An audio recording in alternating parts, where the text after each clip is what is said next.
my welcome note.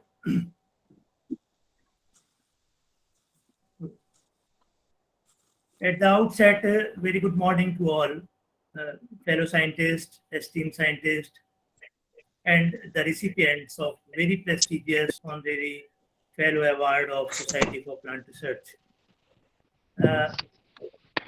At this point, let me give a brief introduction of the society to which our honorary fellows have been admitted by the screening committee. Now, this Society for Plant Research was established way back in 1988.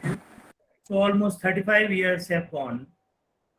And with the insertion of this society, a very important research journal in plant biology named Vegetos was also introduced. Now, Vegetos, along with 35 years of society, is also completing its 35 years of existence. And during these 35 years, the society and journal has witnessed an exponential growth, not because of the few scientists who initiated it, but because of the galaxy of scientists who, with the passage of time, joined the society and contributed a lot towards the growth and development of research journal Vegetos. Now, in the last meeting of Executive Council, for all esteemed members and office bearers of executive body, they unanimously decided that the society will be enriched if the scientists from different fields, including agriculture, biotechnology, agriculture, pure agriculture, biotechnology, plant sciences, and various allied disciplines related to plant biology, they are recognized by the society as honorary fellows. And in this context, it was also decided that the nomination of honorary fellows will of course be based on their contribution, lifelong contribution to science, which is evidenced by their curriculum, by their CV, which is many times available on internet, or many times it is available on their personal websites. For nominating honorary fellows, it was also decided that there shall be no nomination filed by the honorary fellows.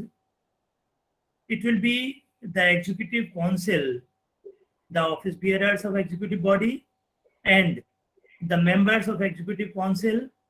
They will nominate the scientist, because if the scientists they themselves nominate for honorary fellow, it is not graceful.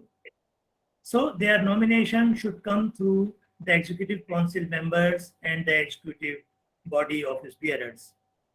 And every year, this system will continue, and we shall be in the practice of nominating, honoring, and associating very senior scientists of various caliber, of high caliber in different fields of biological sciences, particularly plant sciences, from all over the world.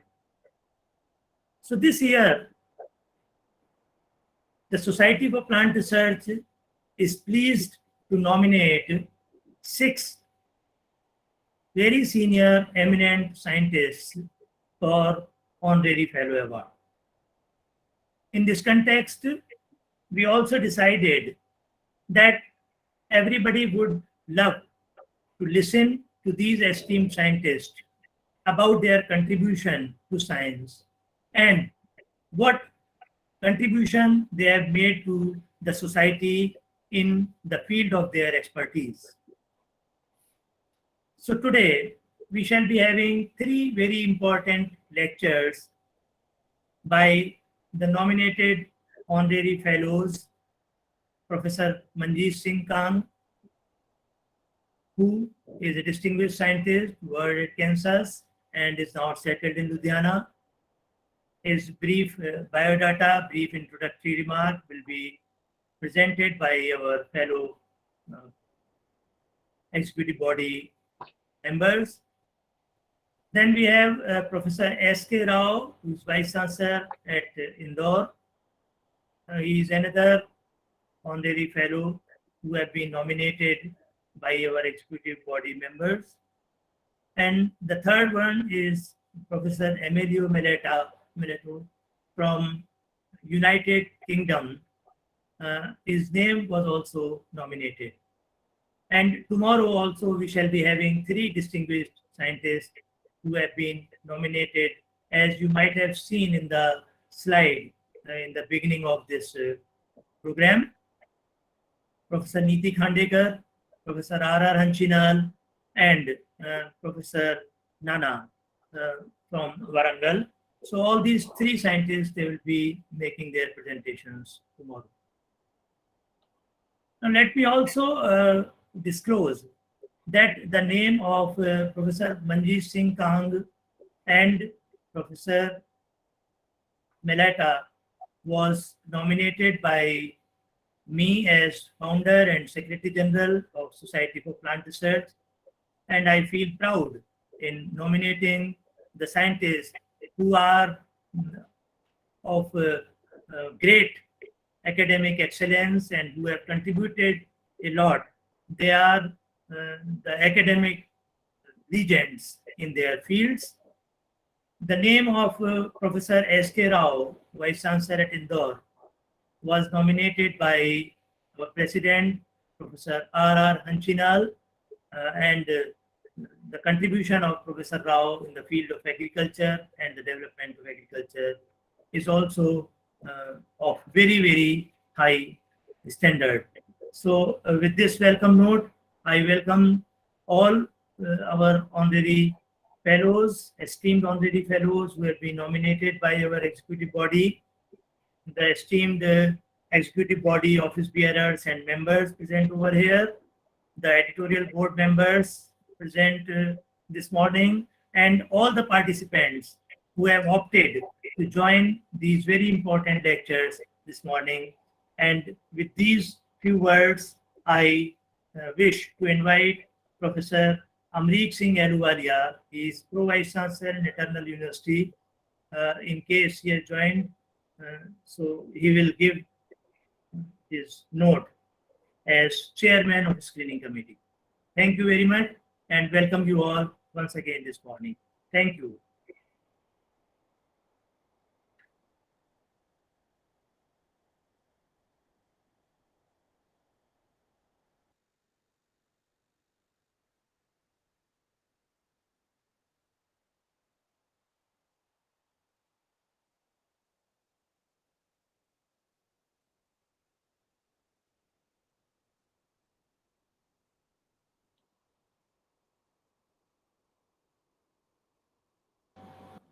I suppose that Professor Ahluwalia is not there because he was to go for a visit to the National Assessment and Accreditation Council at Chhattisgarh. So he might have got stuck over there. So on his behalf, I may just summarize in few lines that what is the procedure for the selection of honorary fellows. As I just discussed, that it is by nomination to the Executive Council office bearers and the members. So the screening committee was framed, which was headed by Professor A.S. Ahluwalia. He is Pro Vice Chancellor at Eternal University in Singapore, in Himachal Pradesh, and formerly he was Chairperson, Department of Botany at Punjab University, Chandigarh. And under his leadership, a committee of 7 members of screening committee was framed by the executive body. So for all awards which are conferred by the society, this screening committee go through the nominations and select as per their merit, and they are declared by the screening committee. But for fellows, there is no screening absolutely, as I told, that it is by nomination to the executive body members, and it is a binding on a screening committee that they have to admit. But since it is a protocol, so a screening committee, they endorse the approval, the nominations by executive body council. So as chairperson of screening committee, Professor Ahluwalia and his committee, 7-member screening committee, they all approved unanimously all these honorary fellow awards. Thank you very much. Now, I would request our esteemed executive body member, Professor S.L. Kothari from MIT University, and he is director and vice president of that very important institution, to kindly introduce Professor Manjeet Singh Khan, the first honorary fellow this morning. Thank you very much. Good morning, all. Good morning, Professor Bhatnagar. First, to compliment you, Professor Bhatnagar, for taking the society to the level where it stands today. 35 years of hard work and bringing the society and the journal to this level. And esteemed fellows who have been elected or selected for honorary fellow award, Professor Dinesh Srivastav, Professor V.P. Singh, and other esteemed members and attendees of this important award function and lectures by the honorary fellows. It is my pleasure to introduce Professor Dr. Manjeet Singh Kang this morning. Professor Manjeet Singh Kang is former Vice-Chancellor of Punjab Agriculture University, Ludhiana. He is also former Professor of Quantitative Genetics at Louisiana State University, Baton Rouge, USA. Quantitative genetics is the subject which is not liked by many people, but our Indian scientist and Professor Kang is in the top league of quantitative genetics because inherently we like mathematics and quantification and quantitative data. He is currently Adjunct Professor also honorary at Kansas State University, Manhattan, USA. Professor Dr. Manjeet Singh Kang received his PhD degree in genetics and plant breeding from the University of Missouri, Columbia in 1977. He also earned in 1977 an MA degree in botany from Southern Illinois University, Carbondale. Sir, I visited both these places, Missouri, Columbia, and Carbondale, long back.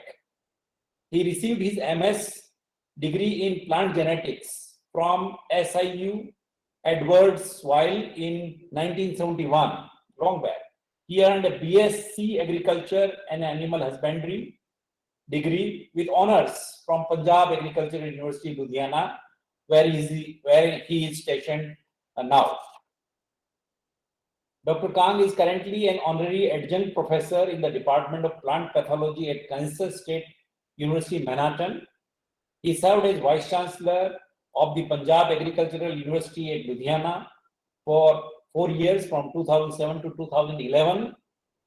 He previously served for 21 years as Professor of Quantitative Genetics, as I mentioned, in the School of Plant, Environmental and Soil Science, Louisiana State University in USA.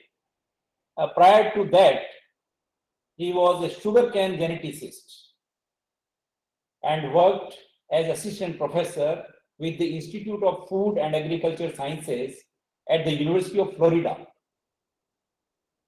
from 1981 to 1986.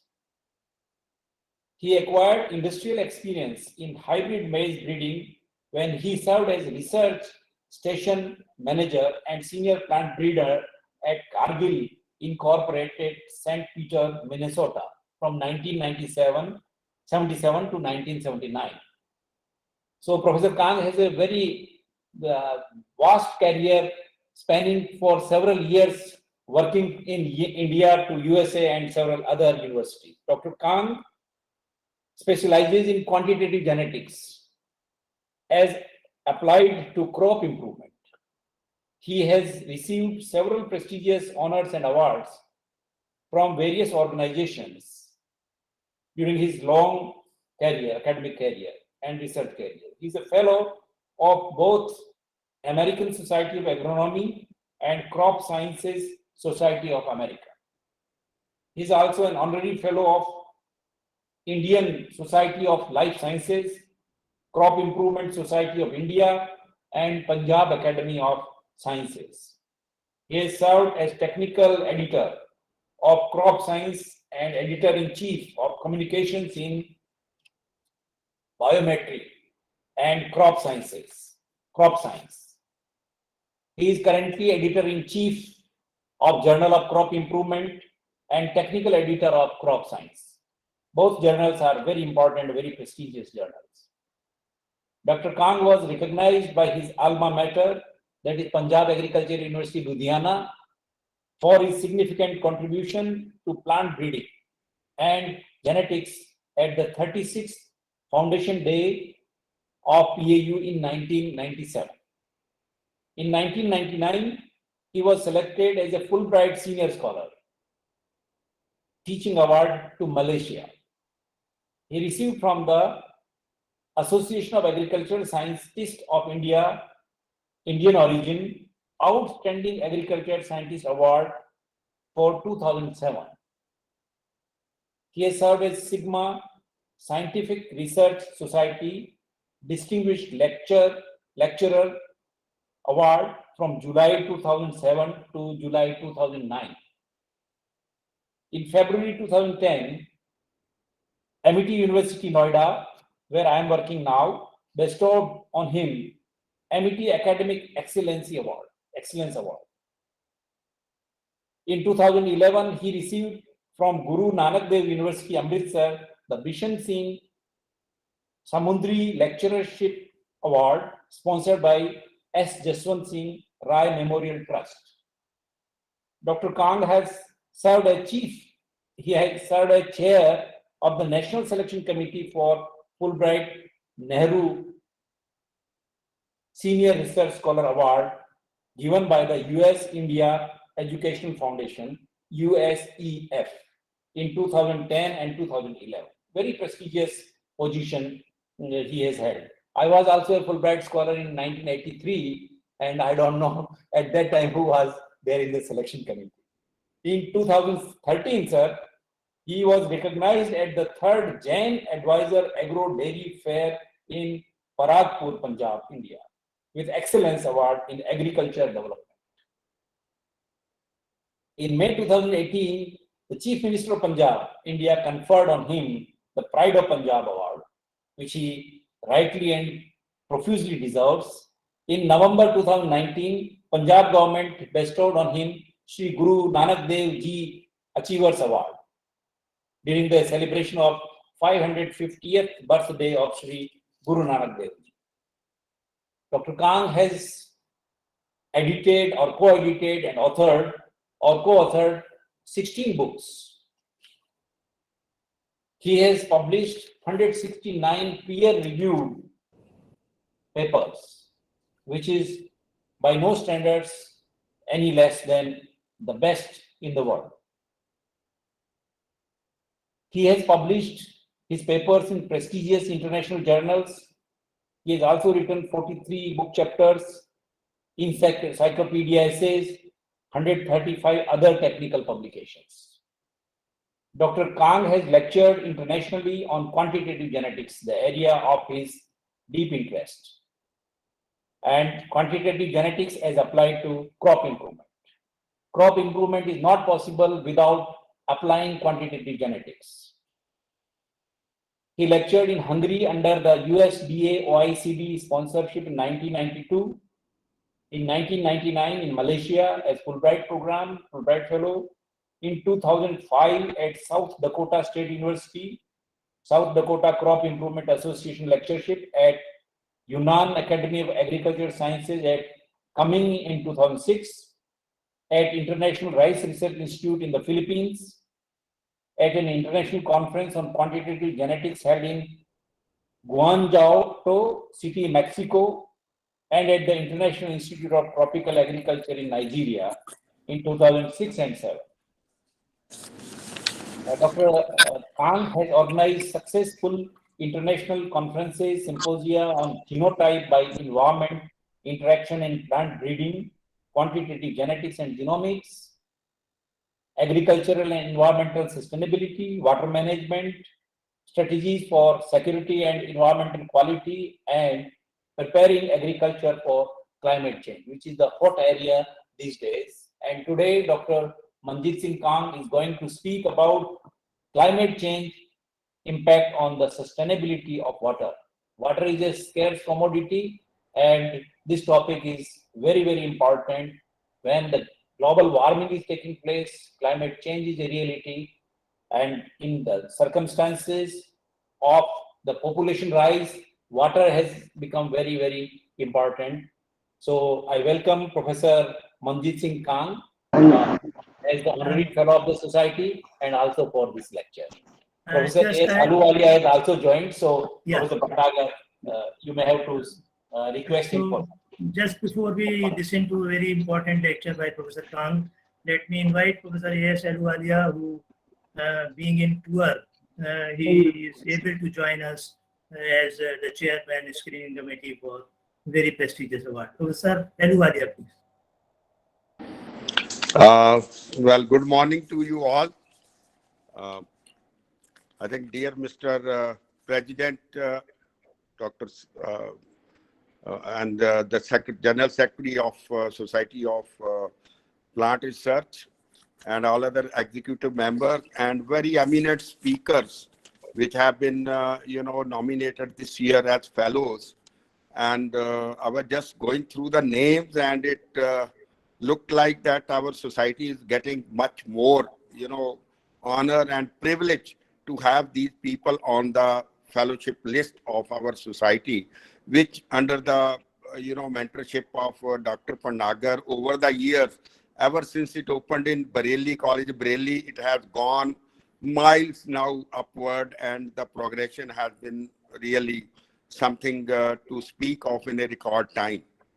And today, since I am on a tour, an official tour, and I was busy in some other meeting right now, I am there, but I have taken 5-10 minutes out of to really meet you all and see you all and say hello, because Professor Manjit Singh Kang, whom Sir has already introduced, I think we have had the privilege of getting together on many occasions in Punjab and Chandigarh, and he is a very good friend. And I always really, wherever we get together, we discuss about the problems which the farmer society generally is not aware of. And I think that is where the role of scientists come in a big way, because like water for Punjab, I think it's a so important commodity nowadays. And when I came to know that his topic is on water conservation, I think that's a wonderful topic to talk to and making everyone aware, because that is where it's not only Punjab, even all the northern Indian states are going to feel this pinch very soon. And if we can find some good, things, good kind of techniques and precautions wherein we can change either crops or something more, I think Professor Manjit Singh Kang will really converse at length about these commodities. And I'm also equally happy that there are 5 other names which are going to be there nominated on the list of this society, other than Professor Manjit Singh Kang, Professor Emiliano Maletta from Spain. And that's another, good thing that society is not national now. It's going over to our borders as well, and getting good scientists and good really persons on its board and the list of fellows. And he also is working on bioenergy crops, which is so important nowadays and a kind of thrust area all over the world. And when he will speak about, this topic, I think it will be another wonderful lecture after Professor Manjeet Singh Khan. And similarly, SURAPANENI or SK Rao, so to say, the Vice-Chancellor of Rajmata, Vijayaraje, Scindia, Krishi, Vidhyalaya, Gwalior, because all those scientists who are in agriculture right now, I think agriculture is passing through a very sensitive age, and that time somehow needs to be making farmers and other scientists aware about what exactly has gone wrong somewhere and what we can improve upon, so that we can come up with a positive agriculture wherein our farmers' plight also gets improved in with time. And I know there are going to be 2 days international webinar, and there will be 3 more speakers tomorrow, wherein Professor Neeta Khandetkar and Professor H.R. Hanchinal, as also Professor Ramaswamy Nanna, will be there to receive these fellowships and talk about their major topics on their specialization, which will of course be all these biodatas were very important, have been selected from many applications by the board of Society of Plant Research. I'm happy and I'm thankful to all those fellows who have been elected, that they will really do their best to uplift the society and its journal and other activities nationally and internationally, and disseminating that knowledge to a common man as well. Because when it goes to the society at large, then our studies done in the labs will come very handy for the people and for our country and for the world. And with these words, I don't want to really take your time from the lecture of Professor Kang. I would say my best wishes and thanks also to all those fellows, as also all the participants who are there, and President and Secretary and Executive Committee and members of Society of Plant Research, who have been working day and night to take up this academic and research in a very serious way. And I look forward to that the graph is going to be exponential, progressive, under the patronship of all those officers which are there right now. So thank you so much, sir. I take leave. I may not be able to listen to the lecture, but I know it's being recorded. I will listen it later. Thank you very much.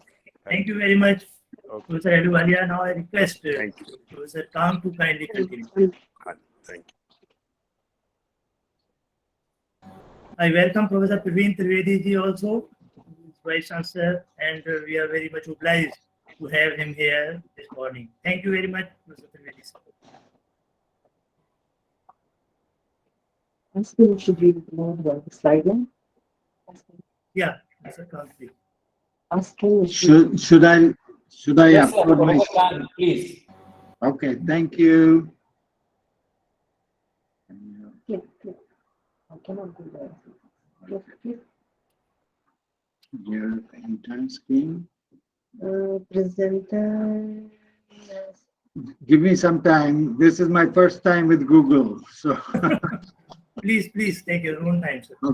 Yeah, go ahead. The entire screen. Okay. Yeah. Presentation. Oh, Okay, now then we go here. Go here. Yeah. Yes, sir. Is there any way to my wife is trying to help me, so.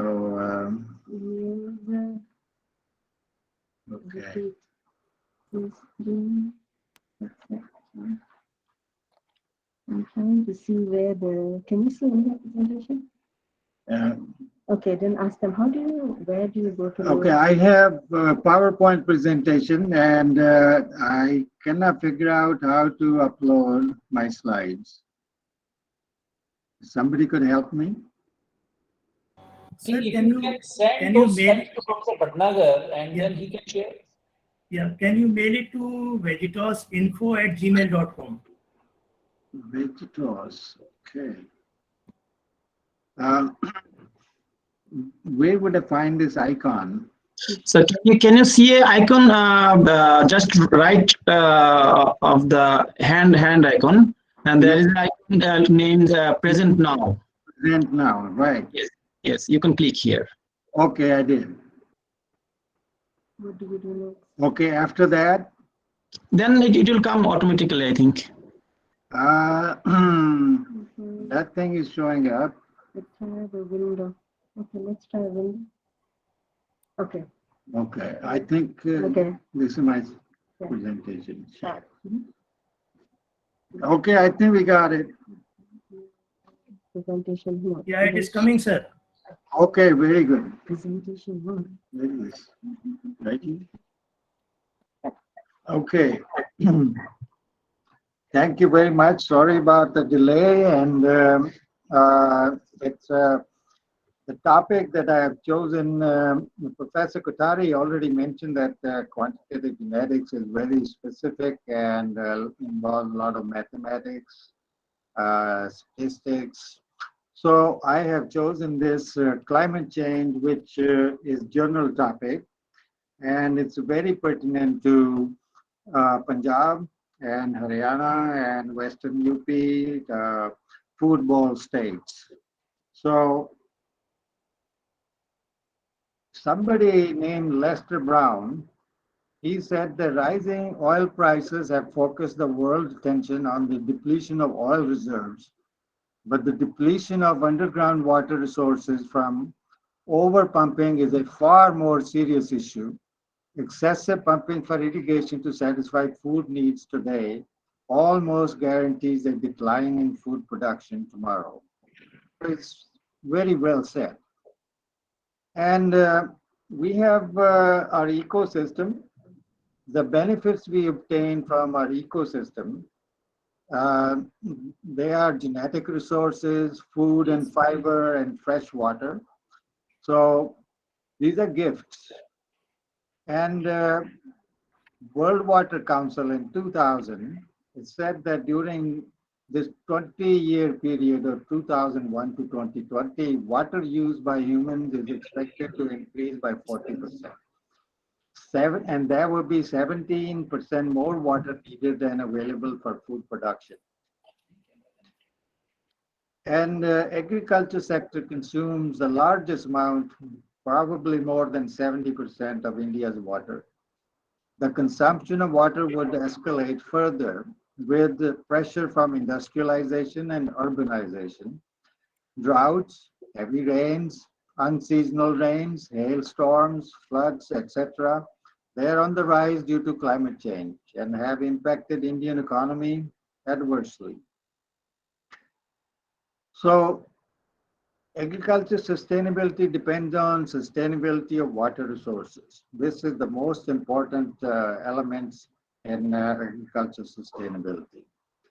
So when I came in 2007, we organized the very first conference on this water issue to focus. And then we published this book of proceedings in 2010, Water and Agriculture Sustainability Strategies. So we had people from all over India and from US and other places who contributed and made suggestions how we can go about sustaining our water resources. So definition of climate change is a very simple definition. So they say it's changes attributed directly or indirectly to human activities that alter the composition of global atmosphere. These changes are in addition to natural climate variability observed across comparable periods. So the Sir, causes excuse of... me. Sir, the slide is not moving. Can somebody help? Are we having problem? Sir, slide is not moving. So can It's not somebody help? moving. Oh, Okay, so then escape. Okay. okay. Let's see how we can move this slide. Ask them, can they see this slide? Can you see this slide? Human anthropogenic slide is there. It is coming. Like this, okay. Okay. Sir, we can see this, but we can go to the presentation mode. It would be better. Okay, then I will not go to presentation mode. I will just show a slide like this without presentation mode. Okay, sir. Okay. All right. So everybody, I can hear my voice back. So I hope there's no problem on your end. The overwhelming majority of climate scientists agree that human activities are responsible for the climate change. Is the slide moved now? Next. Sir. Yes, sir. Yes. Okay. So here's an example of electricity producing units, and they produce a lot of greenhouse gases. And we have also deforestation. So we have cut off a lot of trees. So this is also causing global warming. And because trees absorb a lot of carbon dioxide. So greenhouse gases, we know the most important ones, and carbon dioxide. So now what we know is that carbon dioxide emissions, they are related to GDP growth. That is a US study. Between 1900 and 1924, the correlation was about 0.5. And after that, from 1925 to 2000, the correlation has increased. So it is a necessary evil, in my opinion, that we cannot get away from CO2 emissions, and if it is related to our GDP growth. So then there's methane released by coal and natural. Methane is also released by livestock and puddled rice, so which is the main method in Punjab, Haryana, and Western UP. So paddy fields account for about 20% of the human related emissions of methane. Farmers normally flood their fields throughout the growing season, and methane is produced by microbes underwater as they help decay any flooded organic matter. I think I went too fast. So then there is nitrous oxide, another important greenhouse gas. And we are using a lot of nitrogen fertilizers. So one of the problems that it creates is nitrous oxide, which is very potent. Then global warming, we can see that in the past 100 years, global temperature has increased by about 1 degree Celsius. However, in the past 25 years, the globe has been warming at a more accelerated rate, and that is 1.8 Celsius per 100 years. So instead of 0.8 Celsius, now we have 1.8 or almost 2 degrees Celsius per 100 years. Global warming has caused sea levels to rise, we know, glaciers to melt, and precipitation patterns to change, and they have become very erratic. So these are some of the effects, and rising sea level, changes in water supply, and habitat damage, and species are affected. Increased temperature, we all know that, and unseasonally high temperatures. Now, average monthly Arctic sea ice extent from September 1979 to 2013, it shows a clear trend of decreasing. So global warming is real, and we need to deal with it. How fast is sea level rising? This is one of the questions. So some estimates are that average global sea level rise during the last 2 decades is about 3.2 millimeters per year, or 0.12 inches per year. The overall observed rise since 1901 is about 20 centimeters, that is 8 inches. So that is quite substantial. And we have to deal with also pH. So this is from pH has gone up, gone down from 8.12 to 8.07. So it's going toward the acidity. So acidity causes a lot of problems. Ocean acidification, and it has effect on certain organisms that some coral fish, shellfish, and they have shell composed of calcium carbonate, which dissolves quickly in acid. And as acidity of water increases, it becomes more difficult for them to form a shell or maintain a shell. Warming of 2 degrees Celsius versus 1.5 degrees Celsius. So what are the consequences of these two if we do not control or we have choices? More than 25% of the Earth's land will become significantly drier, even if global warming limited to 2 degrees Celsius. But if average warming is 1.5 degrees, that is slowed down, this will be limited to about 10% of the Earth's land, sparing 2/3 of the land projected to go dry under 2 degrees C. So there is some benefit of taking action to control this rise in temperature. So 1.5 degrees Celsius would reduce the likelihood of aridification from becoming arid and related impacts, as per a study that was published in Nature Climate Change. The Paris deal adopted by 195 countries in 2015 aimed to limit global warming to 1.5 degrees Celsius, considering pre-industrial levels as the baseline. So in 2017, they said the winter was the warmest.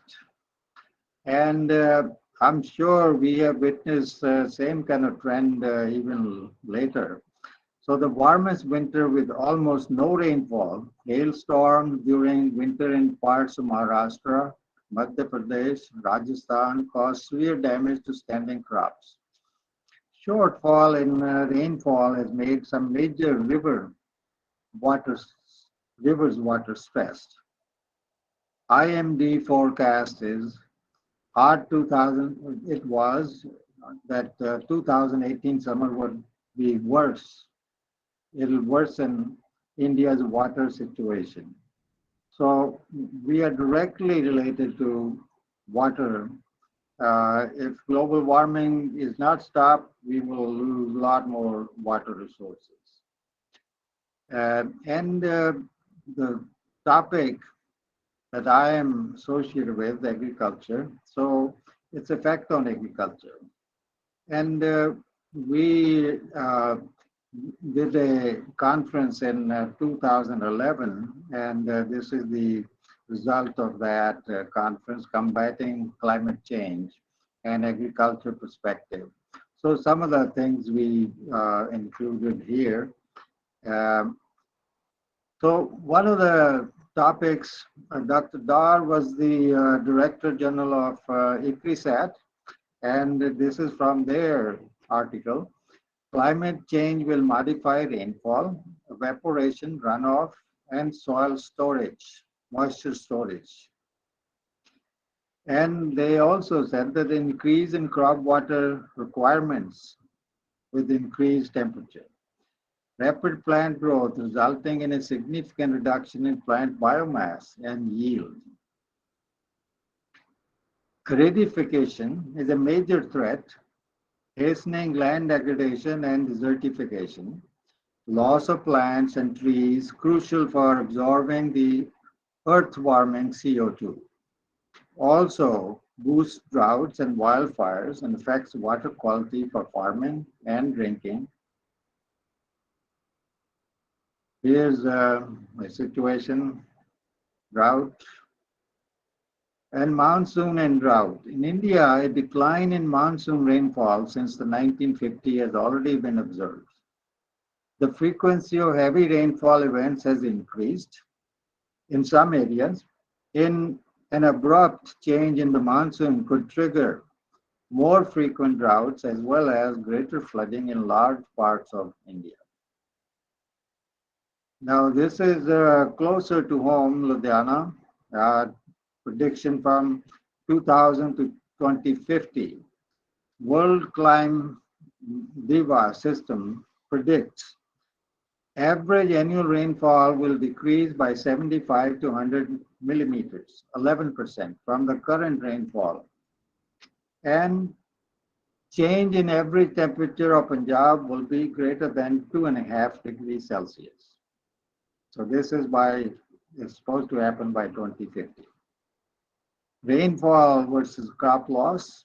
Analyzing a trend of rising temperature and declining rainfall during 1970 to 2015, the economic survey observed that during the years when rainfall levels dropped 100 millimeters below average, farmers' income falls by 15% during the Kharif and by 7% during the Rabi season. So this is a substantial impact on farmers because of crop loss.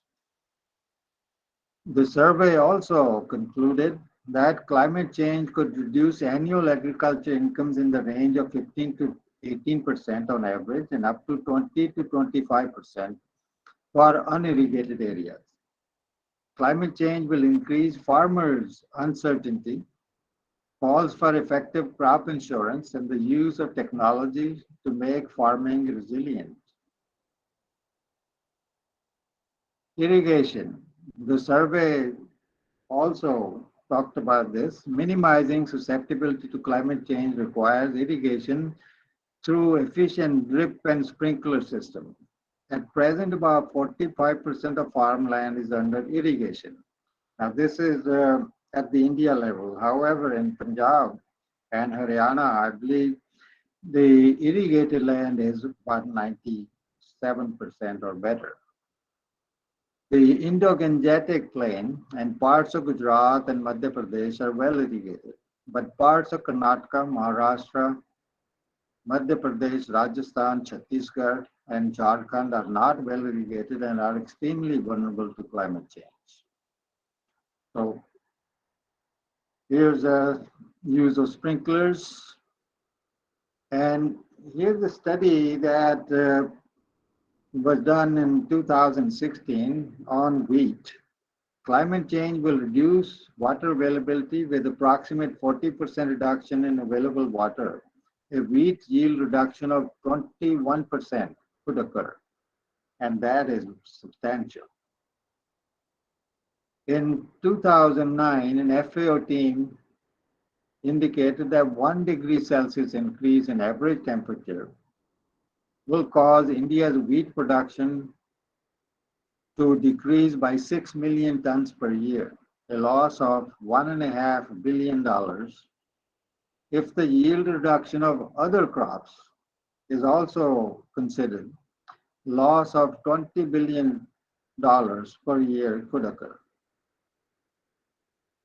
In the study done at the International Rice Research Institute, conducted back in 2004, concluded that with 1 degree Celsius increase in minimum, that is night temperature, that would reduce rice productivity by 10%.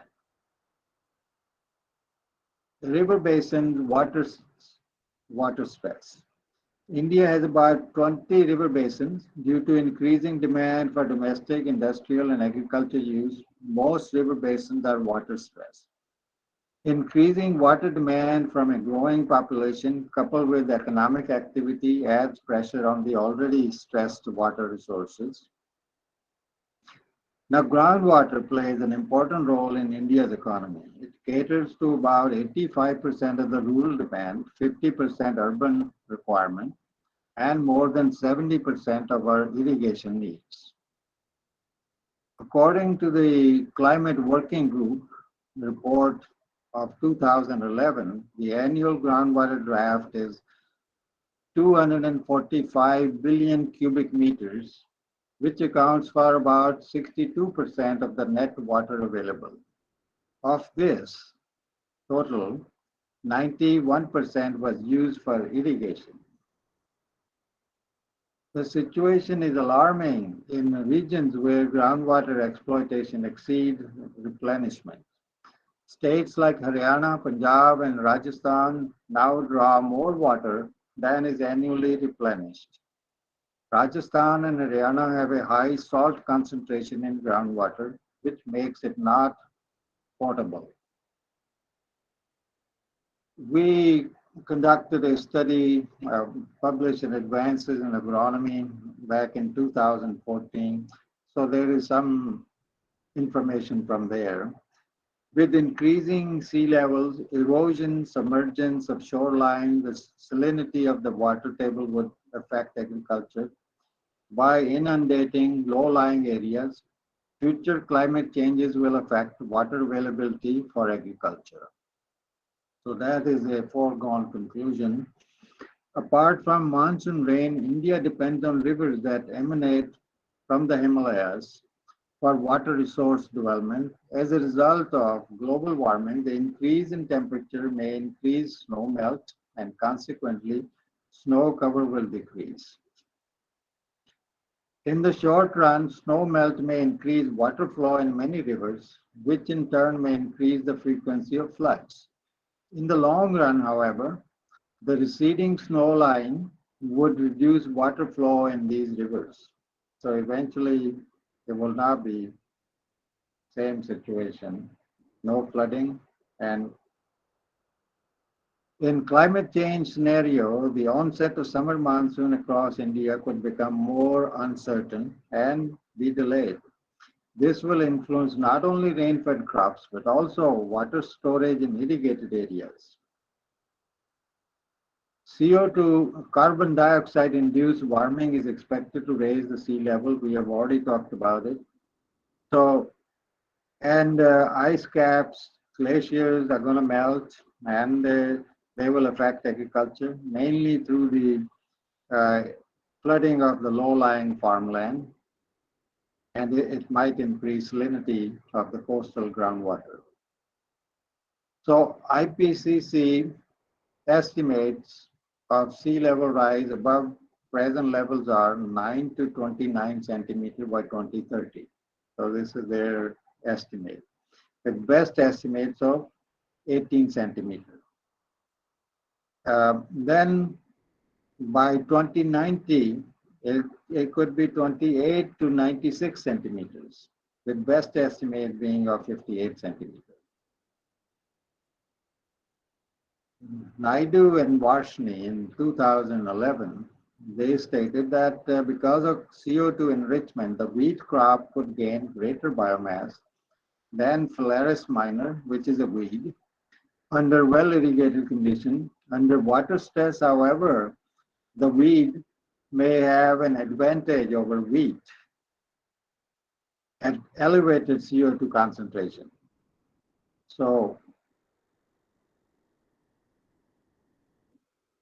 producing 1 kilo of rice requires about 3,500 liters of water. 1 kilo of beef requires 50,000 liters of water. A cup of coffee requires 140 liters.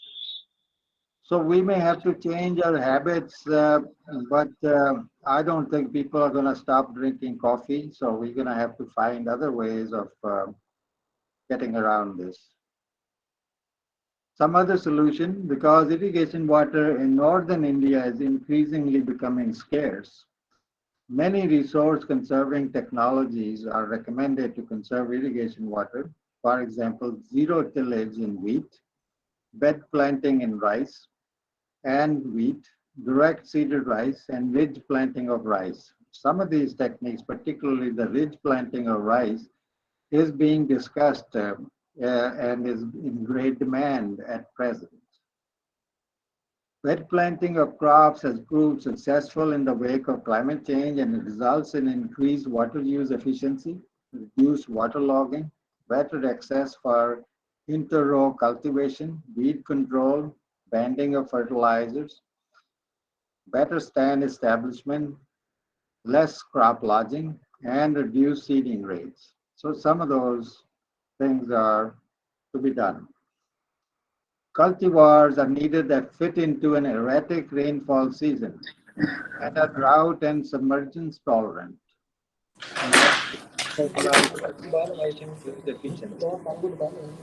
And can tolerate coastal salinity and seawater inundation. Germplasm of wild relatives and local land races could be used for developing climate resilient crop cultivars. So we need to use those wild resources of crops, genetic resources. There is a need to consider germplasm that has heat and cold tolerance but has not been used in the past because of low yield potential. Breeding cultivars that are tolerant to high temperatures, stress should receive utmost importance. In a lot of the US universities that I know, particularly wheat scientists are trying to develop heat-tolerant varieties. The coastal areas of the world are most fertile and densely populated. Breeding of crops and cultivars that can be grown in saline soils could be an efficient adaptation strategy to offset the loss of agricultural land. Rice cultivars possessing genes for salinity tolerance have been bred by transferring genes from the mangrove species to rice. Similarly, for developing drought-tolerant strains of rice and other crops, this prosopis is being used as drought-tolerant gene donor. So this was a study done by Swaminathan and Kesavan.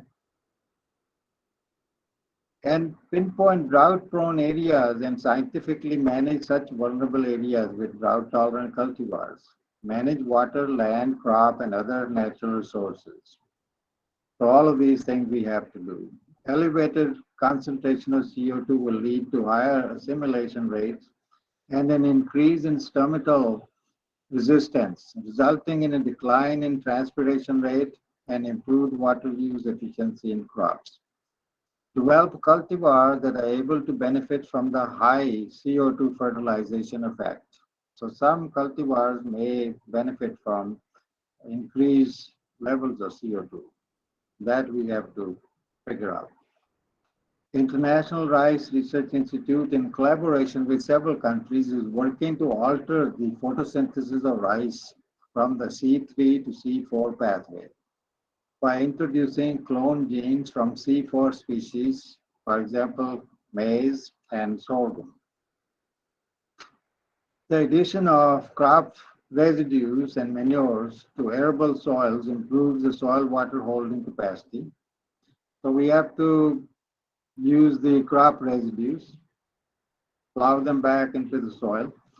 If surface storage of rainwater in dugout ponds is encouraged, dependence on withdrawing groundwater might decrease. In situ water harvesting can help increase the rainwater use efficiency of crops through water conserving techniques. And we are not doing enough rainwater harvesting. The conjunctive use of surface water and groundwater is an important strategy to mitigate climate change, especially where groundwater is not suitable for agriculture. More investment should be made in funding projects on cultivars with tolerance to adverse climate and on land use systems to ensure adequate food production in the face of climate change. Seawater resources. India quickly needs a development strategy to utilize seawater in the coastal regions.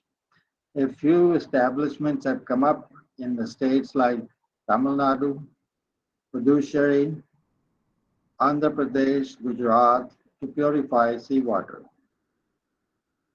And we need to have this kind of system where we protect the soil by residue of other crop residue, mulching, and we need to have alternative sources of creating energy. And from what I understand, that new innovations are coming up in the area of solar panels, and which might become more popular in the future. So renewable energy, we have other ways of producing energy. And precision agriculture. Now, I have seen in the US that a lot of farmers are using tractors that are equipped with computers. And they are more precise in applying fertilizers and pesticides. And this is the scenario from Punjab, Haryana, Western UP. We burn a lot of stubble, and this produces greenhouse gases. So we need to have alternatives, and some alternatives are being created and used. So agroforestry, this will also sequester carbon dioxide. And this is a storage of hard produced grain. And we destroy so much of our grain this way in open storage. And this also produces greenhouse gases. So we can avoid all of that. And how we can do some mitigation, wetlands must be preserved, as they can store 3 to 5 times more carbon than forest trees.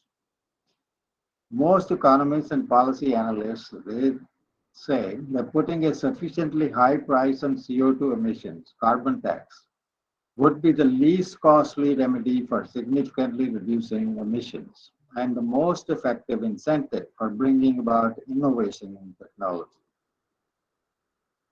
Develop climate resilient cultivars, that is in the area of plant breeding and crop management systems. Adaptive traits with stress resistant genes or stress tolerance genes must be identified quickly through biotechnological techniques.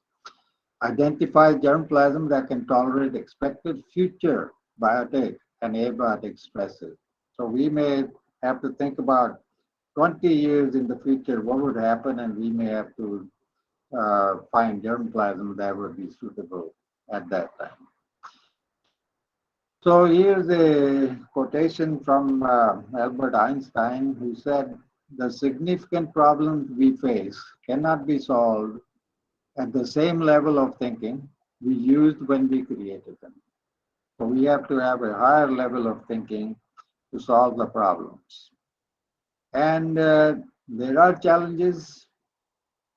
India's population in 2050, India's increasing population, 166 crore in 2050 expected, will put further stress on our natural resources. To feed this population, India will need to increase its food grain production by 80%. Projected food needs of India by 2025, which is just a few years away, India will need to produce 125 million tons of rice, 115 million tons of wheat, 35 million tons of pulses, 100 million tons of oilseed, of which 50 million tons for biofuel purposes. So the biggest challenge is that this must be, all of this that I've said must be done in the face of climate change, diminishing arable land. There is an estimate that India lost 5.4 million hectares of arable land between 1979 and 2009 to non-agricultural uses. And increasing population, our population in India increases by 1.5 crore per year, or 15 million per year. And so there are challenges. Here's the challenge being faced by zebra.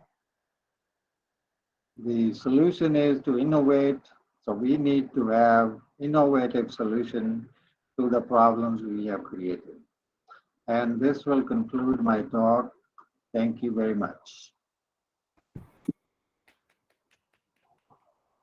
Thank you very much, Professor Manjeet Singh Khan, for a wonderful presentation in a very simple language. And I hope that these are the challenges which everybody is facing now. As somebody told that we have seen rivers, and our next generation, our ancestors, they have seen rivers, we have seen wells. The people in the present generation, they are observing water in bottles. And what next? Will it be the tears or what? Because water is going to be the biggest cause for the next fight among each other. And there we have to think about it.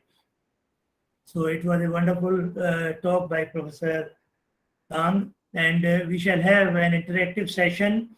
If somebody wants to raise question, we can have 2-3 quick questions right now. Professor Praveen Trivedi ji is here, Honorable Vice-Chancellor. If he wishes to ask something, then I would invite him to kindly put some questions. Please unmute your mic, sir. Professor Kang, you have given extensive and very informative information due to this effect of the climate change. I am from Rajasthan, and you can understand the position of water scarcity. And our Kazari people at Jodhpur, they are doing very good work in developing many resistant varieties. But even then, our farmers are not aware about the varieties developed by these research institutions, and at ground level, nobody is aware about how to use latest varieties developed by our scientists. And at the same time, the traditional practices to conserve the water, which was very prevalent in Rajasthan, they are the younger generation is not following the same. And because of all these things, similarly due to Rajasthan canal, there are some different types of problems in our state. So there are areas like Ganganagar where people are cultivating rice and other things which are not crop of Rajasthan state. So, but people are not aware about all these things. So we have to educate the people and also to activate the different organizations of the government at grassroots level, because farmers are not aware about all these things. You have rightly said that we need to develop resistant varieties or many varieties suitable to face this climate change and temperature range and all these things. But very few people are working in our country on this, and particularly very few biotechnologists are actively working on these aspects. So what I feel that we have to activate agriculture universities particularly to work at ground level and to provide newer varieties suitable to the local conditions of different regions. Thank you, Dr. Saab, for very excellent. Extension after research, extension is the key. Yeah. So we have to transfer the technology to the farmers properly and in an easy to understand way. Those countries where there is no extension, they never had any green revolution. They're still suffering, particularly in Africa. So the extension is very important. Yeah. Yes, sir. I 100% endorse the views of Professor Trivedi and Professor Kang, particularly because the concept of lab to land is very important. And in Agriculture University, we have the Directorate of Extension.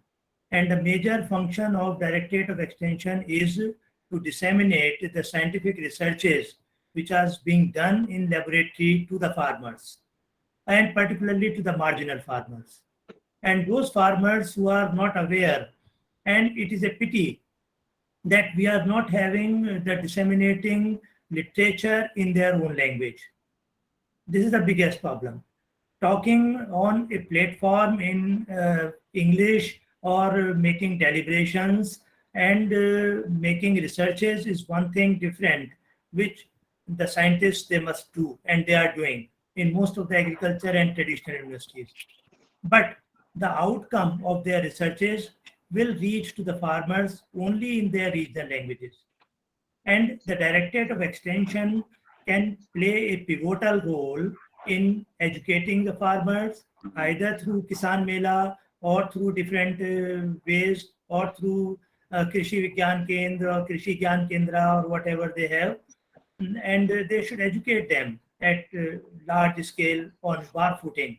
As Professor Trivedi told, that the people they are working on salt stress or developing salt stress varieties, they are developing varieties against various type of stresses which are being developed due to our natural practices. Say heavy metal stress, salt stress is there, temperature stress is there, and various type of climatic stresses are there. But if we are publishing the data only in research journals and are disseminating it in foreign language or in English language or in other languages, and we are failing to educate our farmers about these stresses and how to fight against these stresses, I think our objective will remain incomplete. This is what I want to focus. Thank you. Dr. Borlaug said, he said, whatever you do, whatever the scientists do, take it to the farmer. That was his advice. I think that he was probably his last year, and he said, take it to the farmer. So if there is one thing, that is extension. So we need to strengthen our extension and communicate with the farmers better.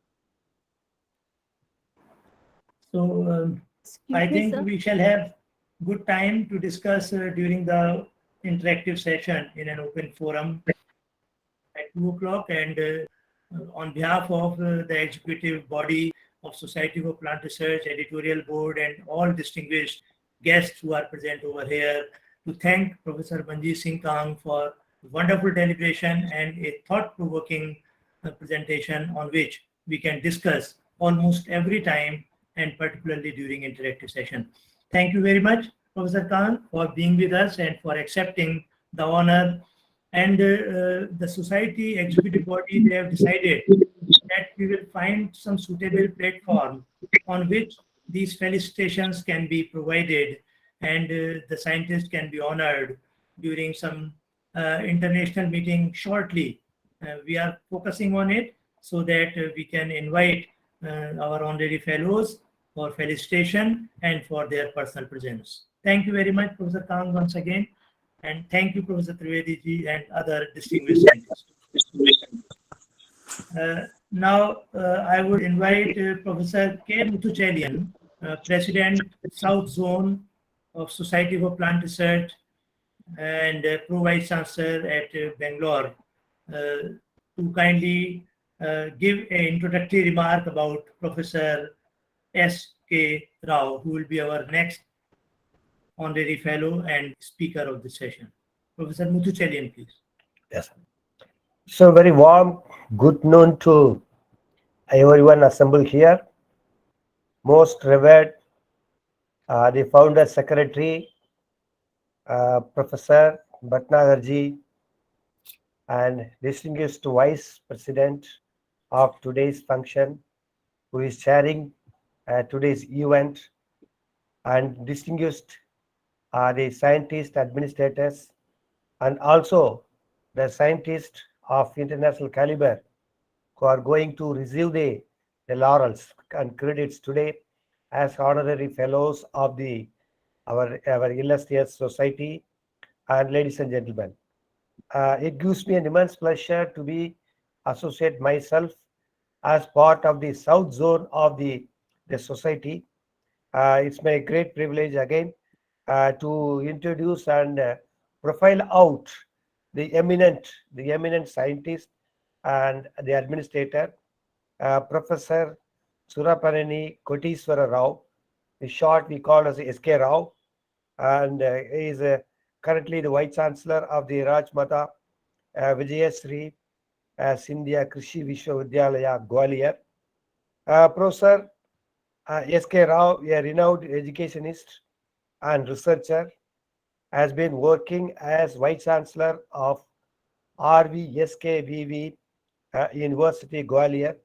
Prior to that, he has served JNKVV Jabalpur for more than 3 decades as a Director of Research Services during 2015 to 2017, and then Dean, the Faculty of Agriculture during 2012 to 15, Director of Farms of the Additional Charge during 2001 to 2012, and Dean of College of Agriculture, REWA, 2009 to 2012, and University Professor and Head the Department of Plant Breeding, 2001 to 2009, the Scientist, 1990 to 2001, Junior Scientist, 1980 to 89, and as a Senior, the Research Assistant from 1980 onwards. So he has a very long service as in the different fields in the agricultural sciences. He was born in Polugonda, Krishna district of Andhra Pradesh, India, on 8th March 1952. Professor Rao has obtained doctorate and master degrees from JNKVV Jabalpur with a certificate of honors and BSc from Andhra Pradesh University, ACP. As the principal investigator of the several externally funded the national and international research projects, Professor Rao has visited several international organizations in to Germany, USA, Mexico, and Uruguay, Japan, and Switzerland.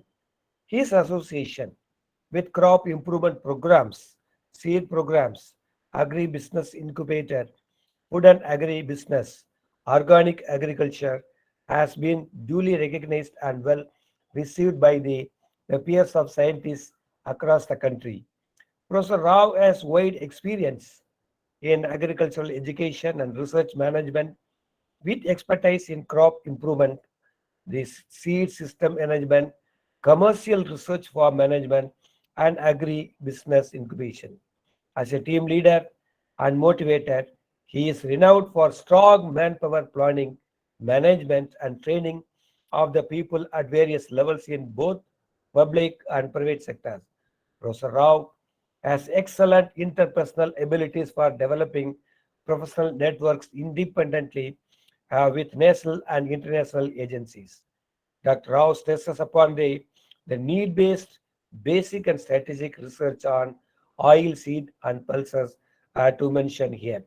And also, he is a versatile, the professional with the proven history of the development, and he has credit 20 varieties of the various crops for his outstanding service to the agriculture.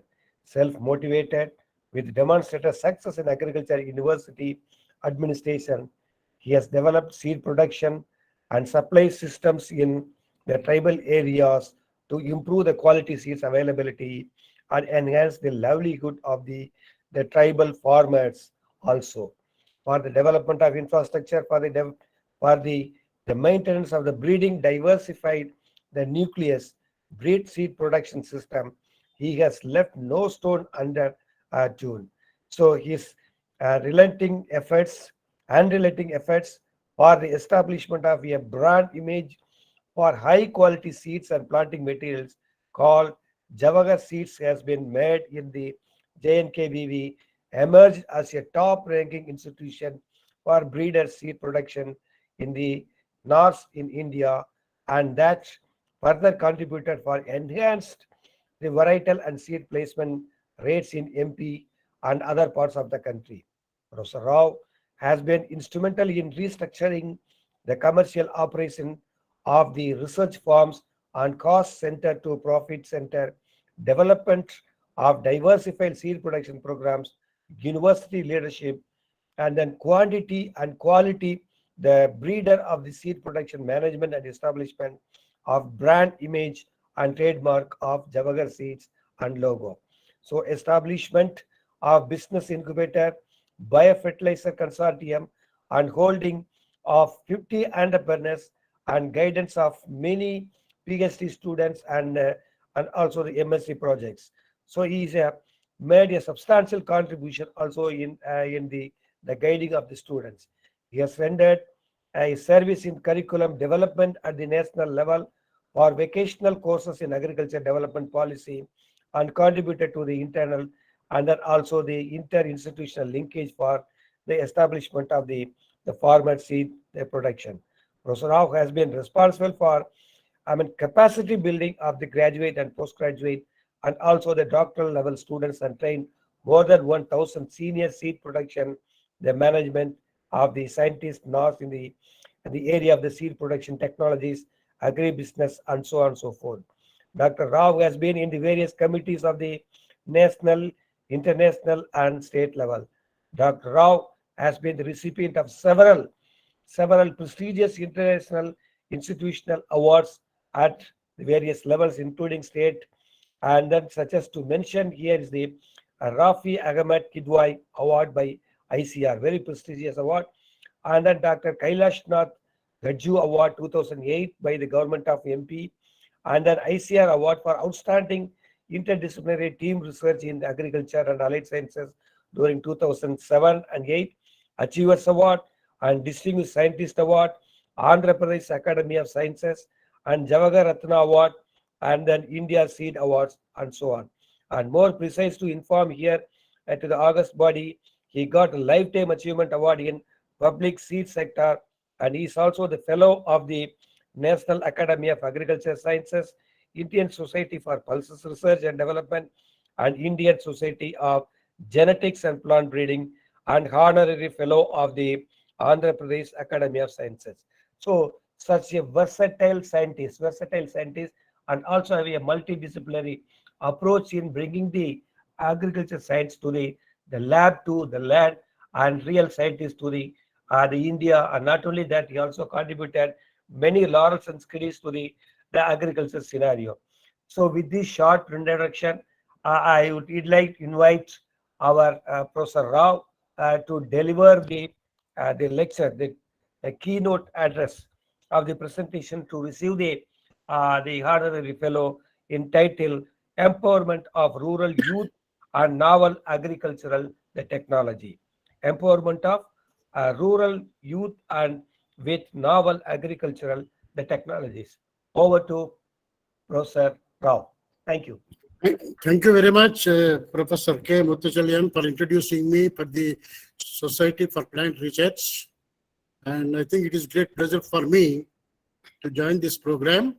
And first of all, I would like to thank this Dr. S.K. Bhatnagar sir, founder and Secretary General of this Society for Plant Research, and all other distinguished executive body members and editorial board and the distinguished guests and learned scientists and the academicians. It is really a pleasure for me to put before you some of my views on the topic I have chosen as the empowerment of the rural youth with novel agricultural technologies. In the previous lecture, Professor MANJIT Singh Sahab has given an excellent presentation related to the climate change. Basically, I am also a quantitative genetics taught for 35 years at MSc and PhD level. I am a qualitative genetics and population genetics. Biometrics I used to teach at the master's and the PhD program in the university, Jawaharlal Nehru Agricultural University, Jabalpur. Now, this topic, I think everybody is listening me. So, okay, my voice is clear?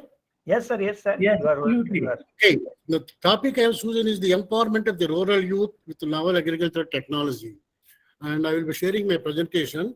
Why I have chosen this topic is Dr. Manjit Singh Sahab also mentioned about the food security and all these things, requirement and how to manage this, the food systems, the change of the climate and all these things. Now, really, though we are self-sufficient in food production in 10 commodities and shortfall in only to some extent in case of pulses, and the big shortage in case of oil seeds, edible oils. And we say that we are self-sufficient in food security crops. And Now the trends are changing. This green revolution has created a lot of problems along with the self-sufficiency in food production in our country. Now, due to that problems, the younger generation is not interested to go for agriculture. Now the farmers are already having the land holdings in the rural areas. They are going for cultivation. The average farmer age is increasing day by day all over the world, including India. I will be showing in the next slides. And under those situations, the farmers are getting old age, and the younger generation is not interested to do the farming. Who is going to feed our country? That is the biggest task now we are facing, and in all the states, in all the countries globally. And we have had discussions with them also many times in the international platforms and the national platforms. We invited the rural youth, and why you are not interested to go for agriculture in the rural areas? Nobody is interested. Everybody wants to have a degree and then a white collar job and or something else in the urban areas. Nobody wants to reside in the rural areas. Most of the parents, those who are in the farming, they are not interested to put their children in agriculture. And that is the situation. The countries like ours, which is agriculture based country, and without these things, it is very difficult to survive. If you don't go for agriculture, we cannot survive. And with these few words, and I structured my presentation, and with the following this coverage of the under these heads, and I analyzed the status of Indian population today in terms of the age groups and how many younger people are coming every year for the unemployment, and then ground realities at the rural areas, what we are facing today in agricultural sector, and the challenges and opportunities. What are the challenges the farmers are facing today, and what are the opportunities for the younger generation if they are really interested to go for agriculture? And what is the dynamics of the rural employment? If somebody wants to have a startups and all these things, how this rural employment is going to affect with these startups, and effect of empowerment in the rural youth. And suppose if they come up with good technologies generated from the National Agricultural Research System and take back to the rural areas and starting their startups, and how they can be empowered with the existing schemes of the central and the state, and income generating activities. What are the really opportunities? This much of opportunities are not available 3 decades and 4 decades back in terms of the technologies, in terms of the funding opportunities, in terms of the infrastructure created by the government and all these things. And I've given a few recommendations what we have to do further taking up of this thing to empower this rural youth in agriculture. If you see at the India population as a whole, this Dr. Manji Singh Saab also said that the population is going to increase. The global population is increased up to 9 billion by 2050. And if you look at the Indian population is also, it is coming up to 166 crores by 2050. And 68% of the population, they are living in the rural India. 68%, that means 90 crores of the population as on today, they stay in the rural areas. And out of that, 35.6 crore population of the total population is the youth. That is about 28% of the total Indian population is the rural youth. Fortunately, our country is having the highest number of youth population, youngest nation in the world, in terms of the energetic people available for the purpose, for the startups, as well as for make it productive in all the ways of life. The 2 million young people are being added every year in this country. This is the one advantage of the strength of the young people in a country, those who can deliver the things to the society. But increasing the literacy rate in the rural areas is also one of the plus points in our country. Previously, it was not like that. Now there is a positive trend of the literacy increasing in the rural areas, and it is 71% as on today. And I tell you, the future agriculture rests in the hands of the educated rural youth, not the age-old farmers. They are being continued here. They don't have enough strength to do, and they had experience in farming. But educated rural youth has to take up these farming activities to meet the food requirements of the country as well as globally also. And what are the realities in the ground level in the rural areas if you go? And all of you might aware this thing. The rural youth are migrating to the cities. Everybody talks about, read always the newspapers and even the news or TV news and everywhere, in the scientific reports also, for a better livelihood and lifestyle. The wage structure in the rural areas is very minimal, and it is 3 to 4 times higher in the urban areas for any type of category of the youth. That is why they are migrating to the urban areas. They want to settle down in the urban areas and with better facilities rather than staying in the rural areas with minimal facilities. Urban population is increasing day by day and may reach up to the 600 million by 2030. If you don't stop these things, it is the biggest task to the state and central government how to arrest this migration from the rural areas to the urban areas.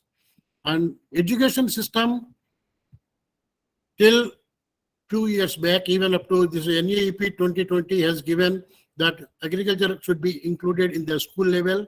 The students should be sensitized with that, even at the early stage of their education, and so that they can get an interest in agriculture farming activities. But that has not happened till now.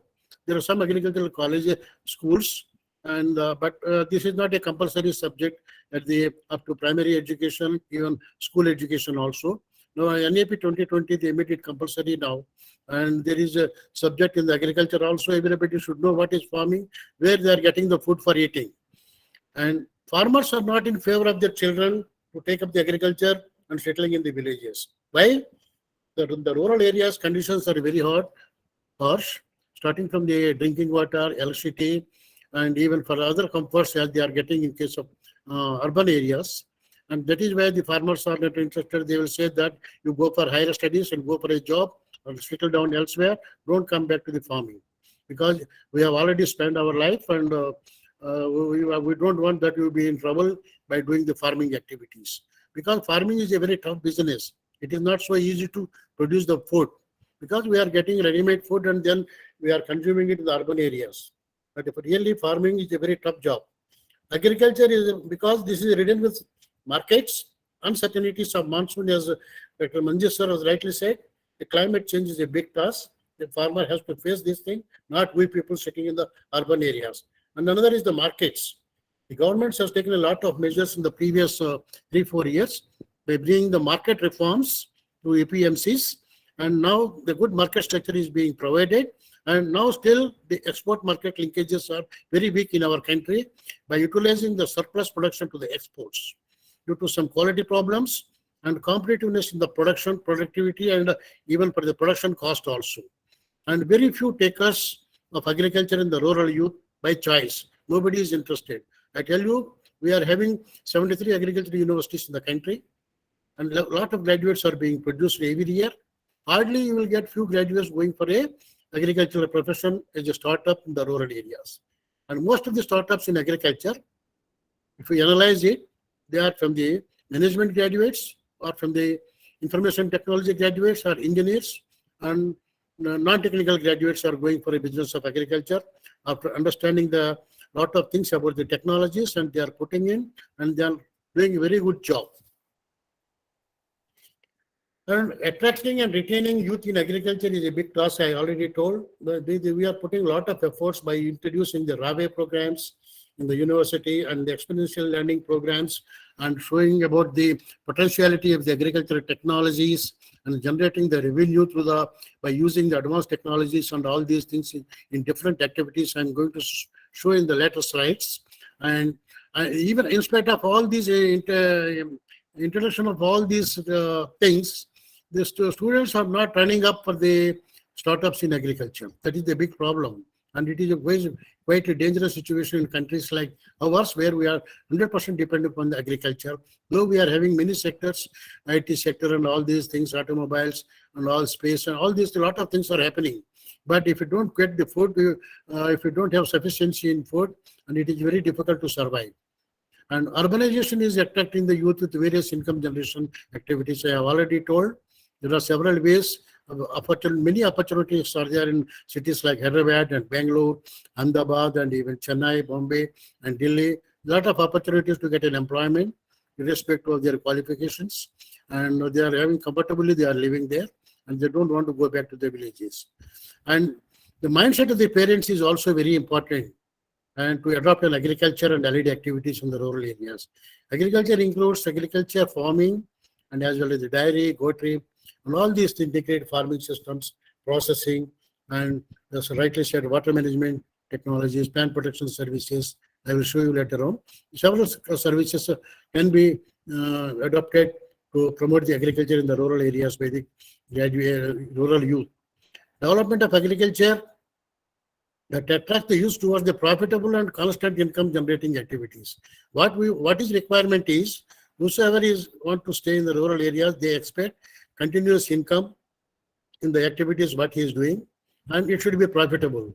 I tell you, most of the cases due to the non-competitive production, increasing the cost of inputs in agriculture, the agriculture most of the farmers are not running their farms in a profitable way because the cost of inputs have increased, and then yield has been stagnated, and the market prices are not increasing, except this year the wheat and other commodities have gone high due to some political reasons, and then some clashes and war and other things. Otherwise, almost the commodity prices are not increasing, and that is why the agriculture is not in a profitable mode. The government is putting a lot of schemes, subsidizing, incentivizing, direct benefit schemes are being introduced to transfer the money to the accounts of the farmers. In spite of all these things, make it a profitable proportion farming, reducing the cost of cultivation, maintaining the soil health. These are the major issues of the agricultural production systems in our country. And the central and state governments are putting a lot of pressures on this, and a lot of schemes are being developed, a lot of funding is being provided also. And the average age of the Indian population is only 29 years. This is the biggest strength with us. If we can divert this young generation towards the farming activities in the rural startups and convert the rural agriculture, rural areas to the level of the urban areas for the living standards and income generation, definitely we can make it Atmanirbhar Bharat. That is the only thing. Atmanirbhar Bharat you cannot get in the urban areas by sitting alone. The rural farmers have to be self-resourceful and then profitable and then self-sufficient in all the things, and only that can be reflected in the entire country. And the average of the age of the Indian farmer is 55 years. I think we are some better off in countries like Japan and other countries, and you don't see any young person in the farming. And even the age also is beyond 60. And I don't know what the Japan is having very less area under the farming as compared to the India and other countries. But countries we are having very big area for the agricultural production systems. If the younger generation is not taking up the agricultural job, who is going to do the farming? That is the major issue. That is why I have chosen this topic, what can be done, how it can be done, how the youth can be attracted towards the agriculture to make the self-sufficient in food production. Insufficient access to the knowledge and information and education. That Vice-Chancellor sir in the previous lecture, he has commented upon that. Lack of information to the youth is the one thing. And then education also. They are not aware about the benefits of this agricultural education and all. Lack of knowledge also, lack of dissemination of the knowledge to this younger generation is the main thing. Access to the information is main problem. That is why they could not able to go to the, seeing the preference of going to the rural areas and having these agricultural practices. Limited access of land, the land is decreasing, cultivated land is decreasing, and even the land holdings are decreasing, the small and marginal farmers are increasing, and all these things are creating the problem in the farming activities to make it a business proposition. Inadequate access to the financial services. This was happened in the previous years. Now it is not a problem. A lot of schemes have been implemented, starting from Kisan Credit Card and other things, and they are getting the adequate amounts of funding for doing the farming. In spite of that, having the support of the financial services by the government side, the farming is not being reflected in terms of the bigger profits as compared to the other business activities. Difficulties in accessing the green jobs is the main thing, and limited access to the markets also. Now the markets are open, liberalized APMC markets are opened by the different states, and then now they are getting the better price as compared to the minimum support price. Limited involvement of the policy dialogues. Whatever the policies are being formulated at the different state level and the national level, and the farmers are not involved in those activities of development of the policy dialogues. If that is involved, definitely it will give a perfect solution to the problems. Lack of agriculture content in the education that we are taking care of this time, and previously it was not there. That is why the younger generation is not showing any inclination towards the agriculture profession. And there is high risk also. That is the biggest thing. As the previous speaker has already told about the climate change. That is the biggest problem for our country and globally also. We are not investing money on that climate change research. Very small amount of money is being spent across the globe. Even our country is spending very little amount looking into the dimension of the problem for the agriculture production systems. And agriculture is the major area where creating a problem for climate change and water scarcity in the country. How to balance all these things is a big task. India is, as you know, that if you look at the opportunities in our country by empowering the rural youth, it is a big country and 1.3 to 4 billion population, and it is the biggest consumer base. Whatever it is produced in the processed and produced from that can be consumed in this country. We are the biggest consumers and we are the biggest producers, and we are the biggest population strength. And there are a lot of opportunities for commercial agriculture. Commercial agriculture are not being exported properly in our country. If you look at the small countries like Netherlands or any European country, exporting the agricultural produce to the USA and other countries, and even in China also, they are much better than us in terms of the commercial agriculture. And we have to think about seriously how we can put our quality produce to the global markets and generate a revenue to the country, and as well as the startups also, as well as to the farmers. Unless you don't focus on this with the youth, and you cannot generate a huge income. And processing is another thing.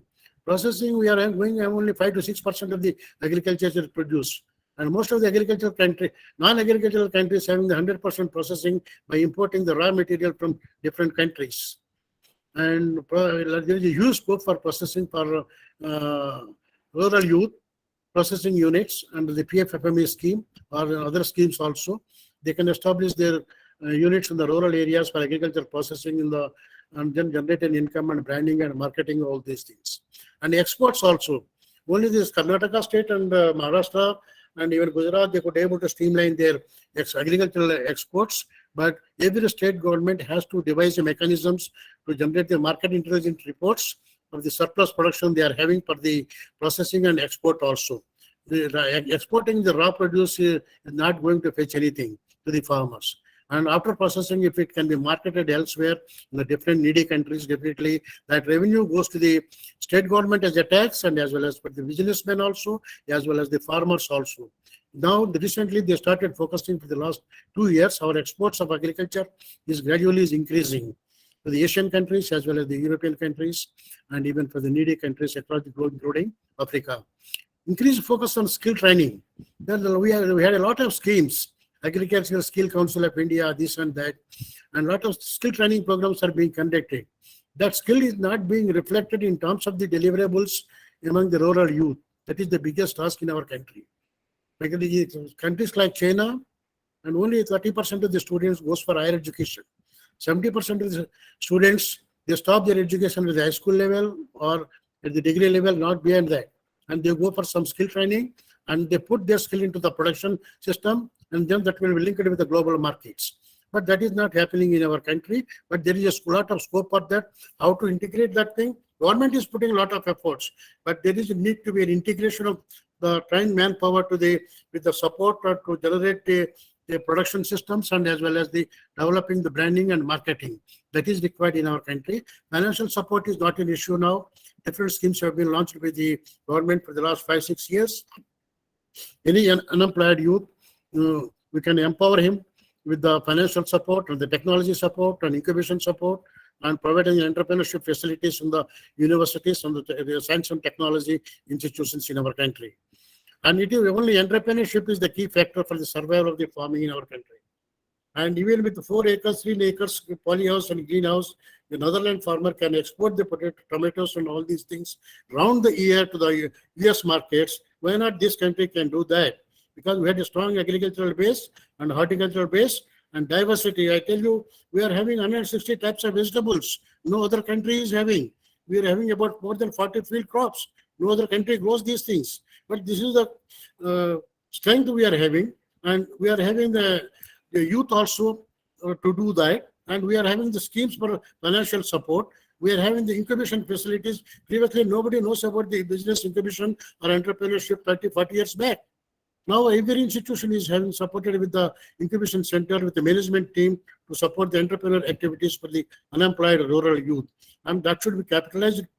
And then to create a better environment to have a startups in the rural areas. And so that we can capitalize the agricultural surplus production and then put it for the exports. And the larger collection of the people, including the farmers, there is a need for involvement of the farmers.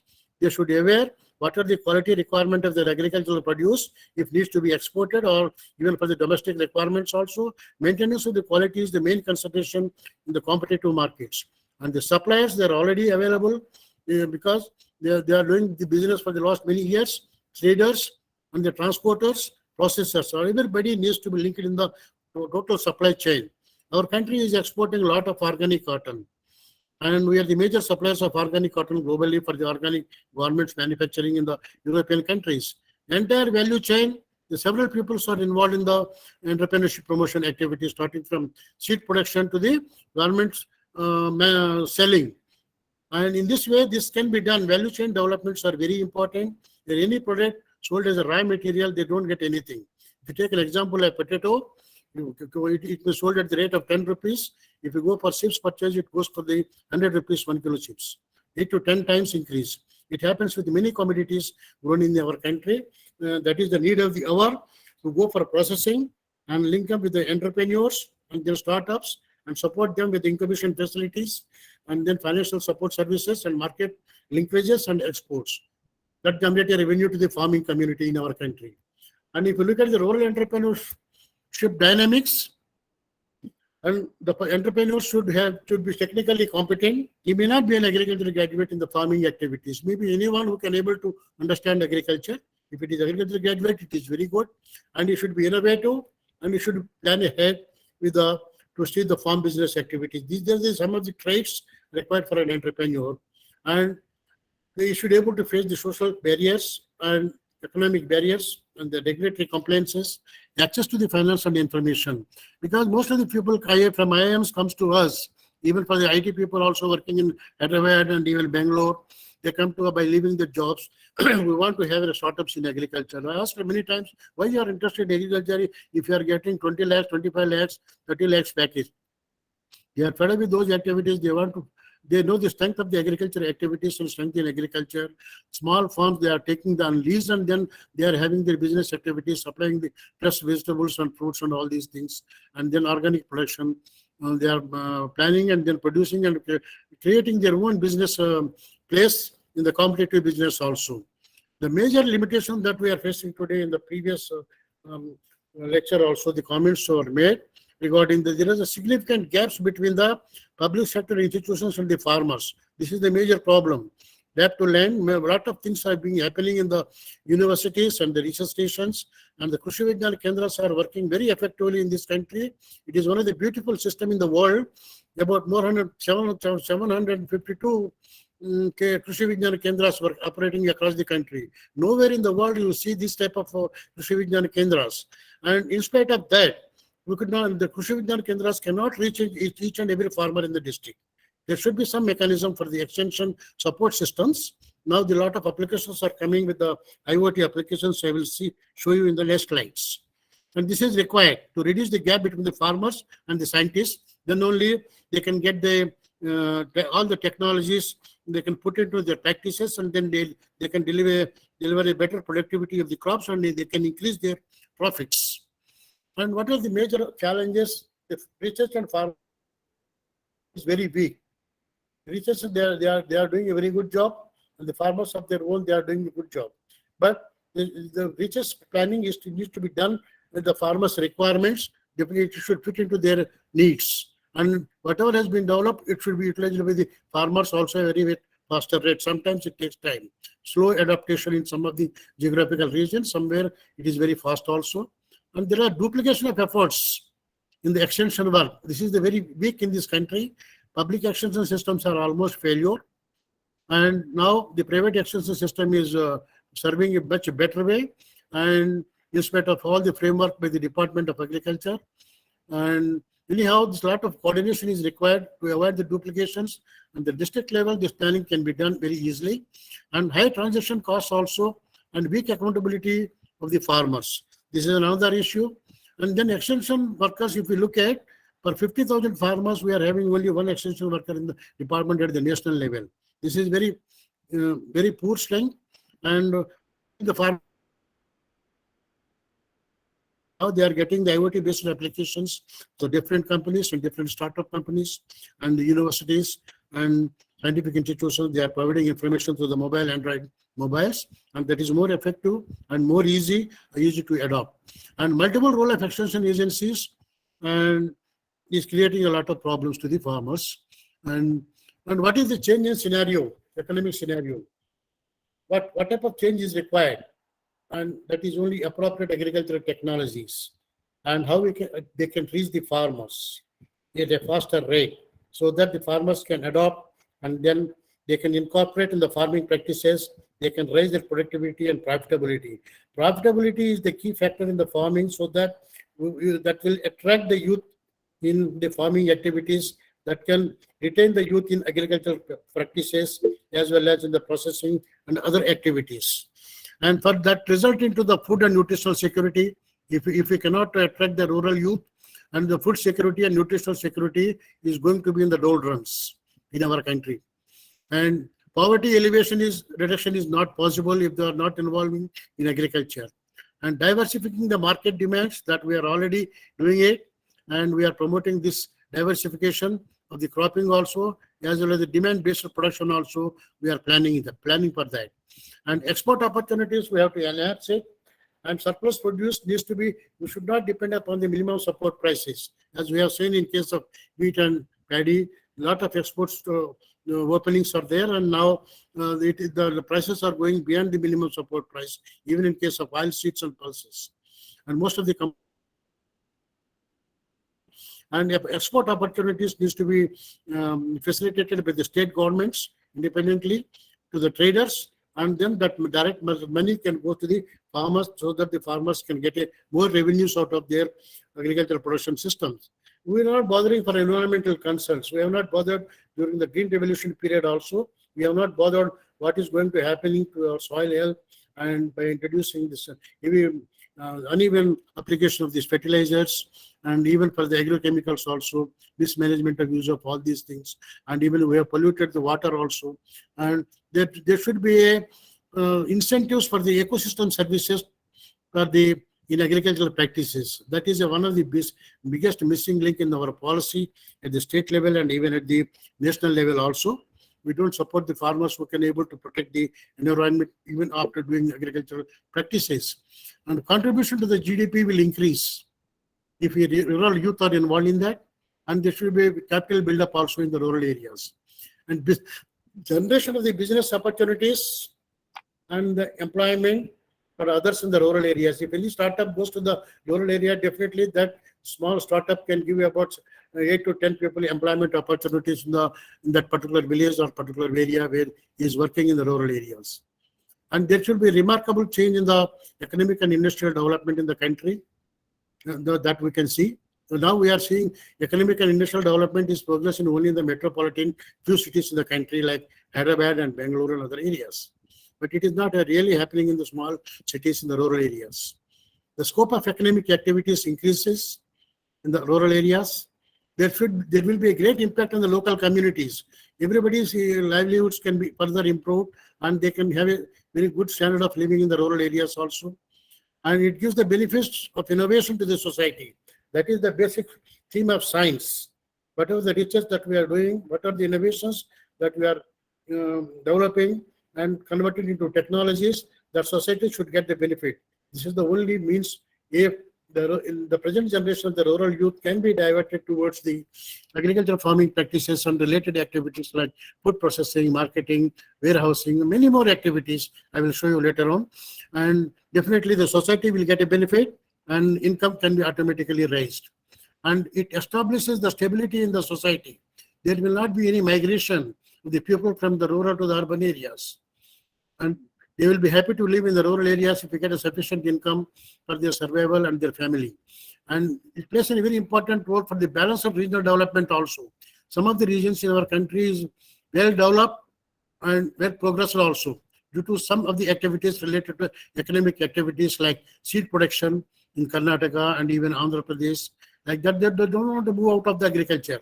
But similarly, in other areas also, we should be able to provide this type of ecosystem where farmers can generate a revenue to the farming. Definitely, we can retain them in the farming activities. Earnings of foreign exchange by the export promotion. This needs to be strengthened in almost in all the states.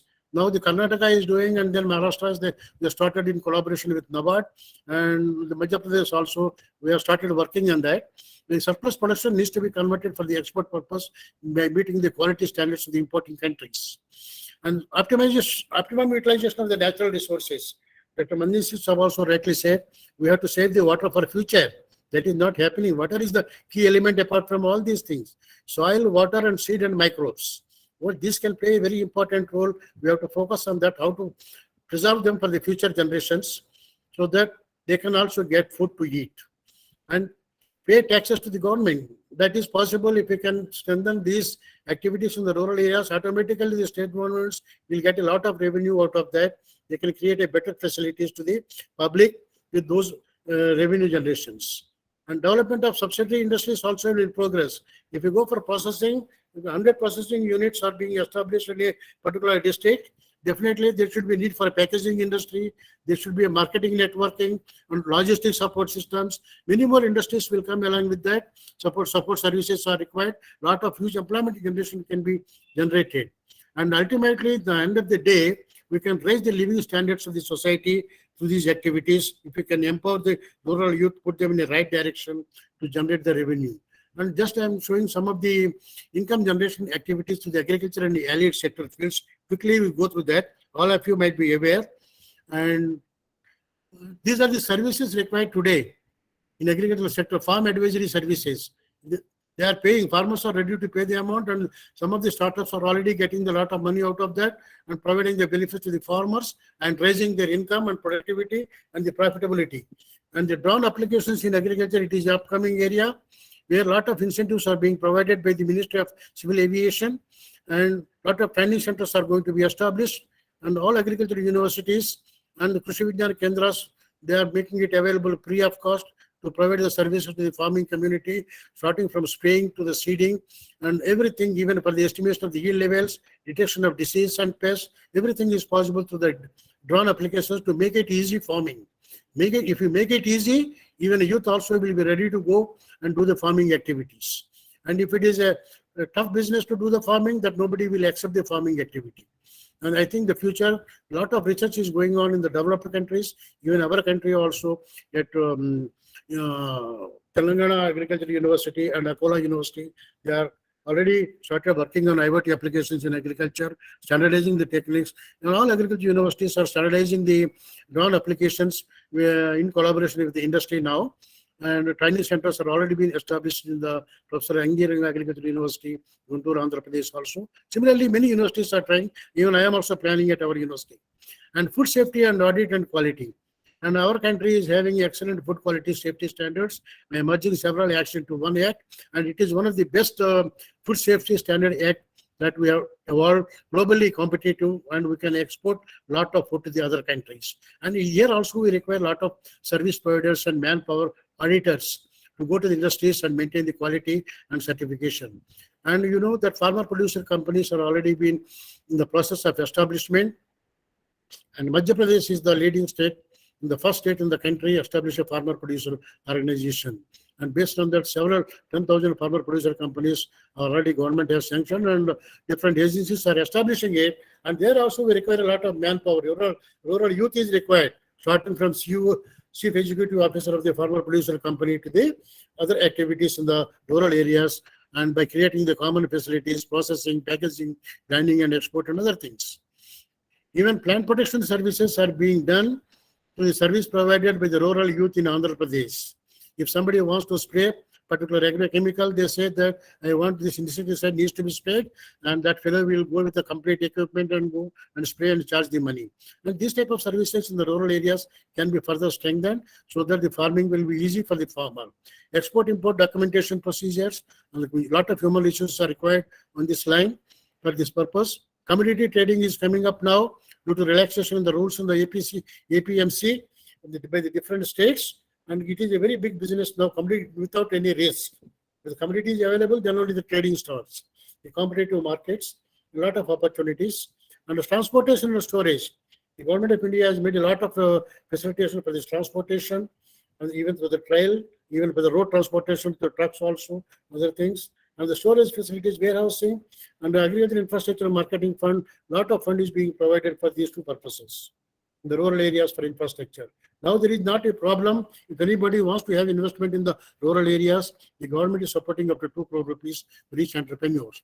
Agricultural journalism and mass communication is very key area. We don't have any trained manpower specifically on this. And watershed management and conservation agriculture. These two are very important areas. And we don't have any watermen to advise the farming community to conserve the surface water conservation. That is very important now. Everybody talks about the tube wells, exploitation of the underground water. The more requirement is that how to conserve this rainwater and how to preserve the groundwater, how to reserve the existing water in the water reservoirs at the ground level. This is the order of the day that we have to focus on that. Lot of money is being spent by the central and state governments, but it is not being reflected in terms of the investments made.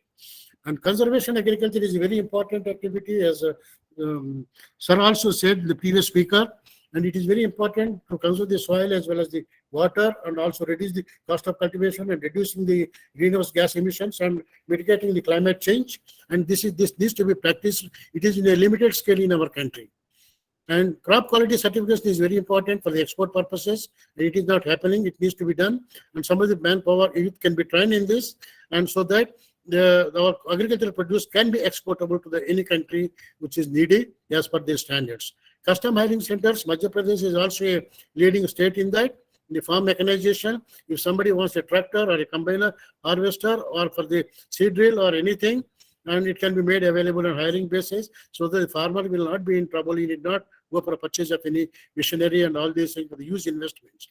And another area coming up is ecotourism, agro-ecotourism, and we'll be starting the course on that. And we can train some of the rural youth for agro-ecotourism so that we can generate a lot of employment and revenue to the farmers also. Soil, water, and seed testing. And we had some student startups from our university, and they are already doing this business, and they are going for services and getting a lot of money out of that. And livestock production management is another area in the service sector as an advisors. And poultry farming, dairy management. This is a daily revenue in the rural areas. Somebody start the activities. Even the milk trading, milk production, and fodder is the main. It is the biggest gap in the fodder requirement and the fodder production. It is a very big business opportunity for a green fodder, dry fodder. And feed production also. There is a huge gap in the feed production of the livestock now, because due to the increase in prices of the maize and the global prices increase in soybean, and all these things are creating a problem and increasing the alarming situation for the raising the prices of the livestock feed. How to reduce this thing, how to make it available, and it is a huge business opportunity in the rural areas.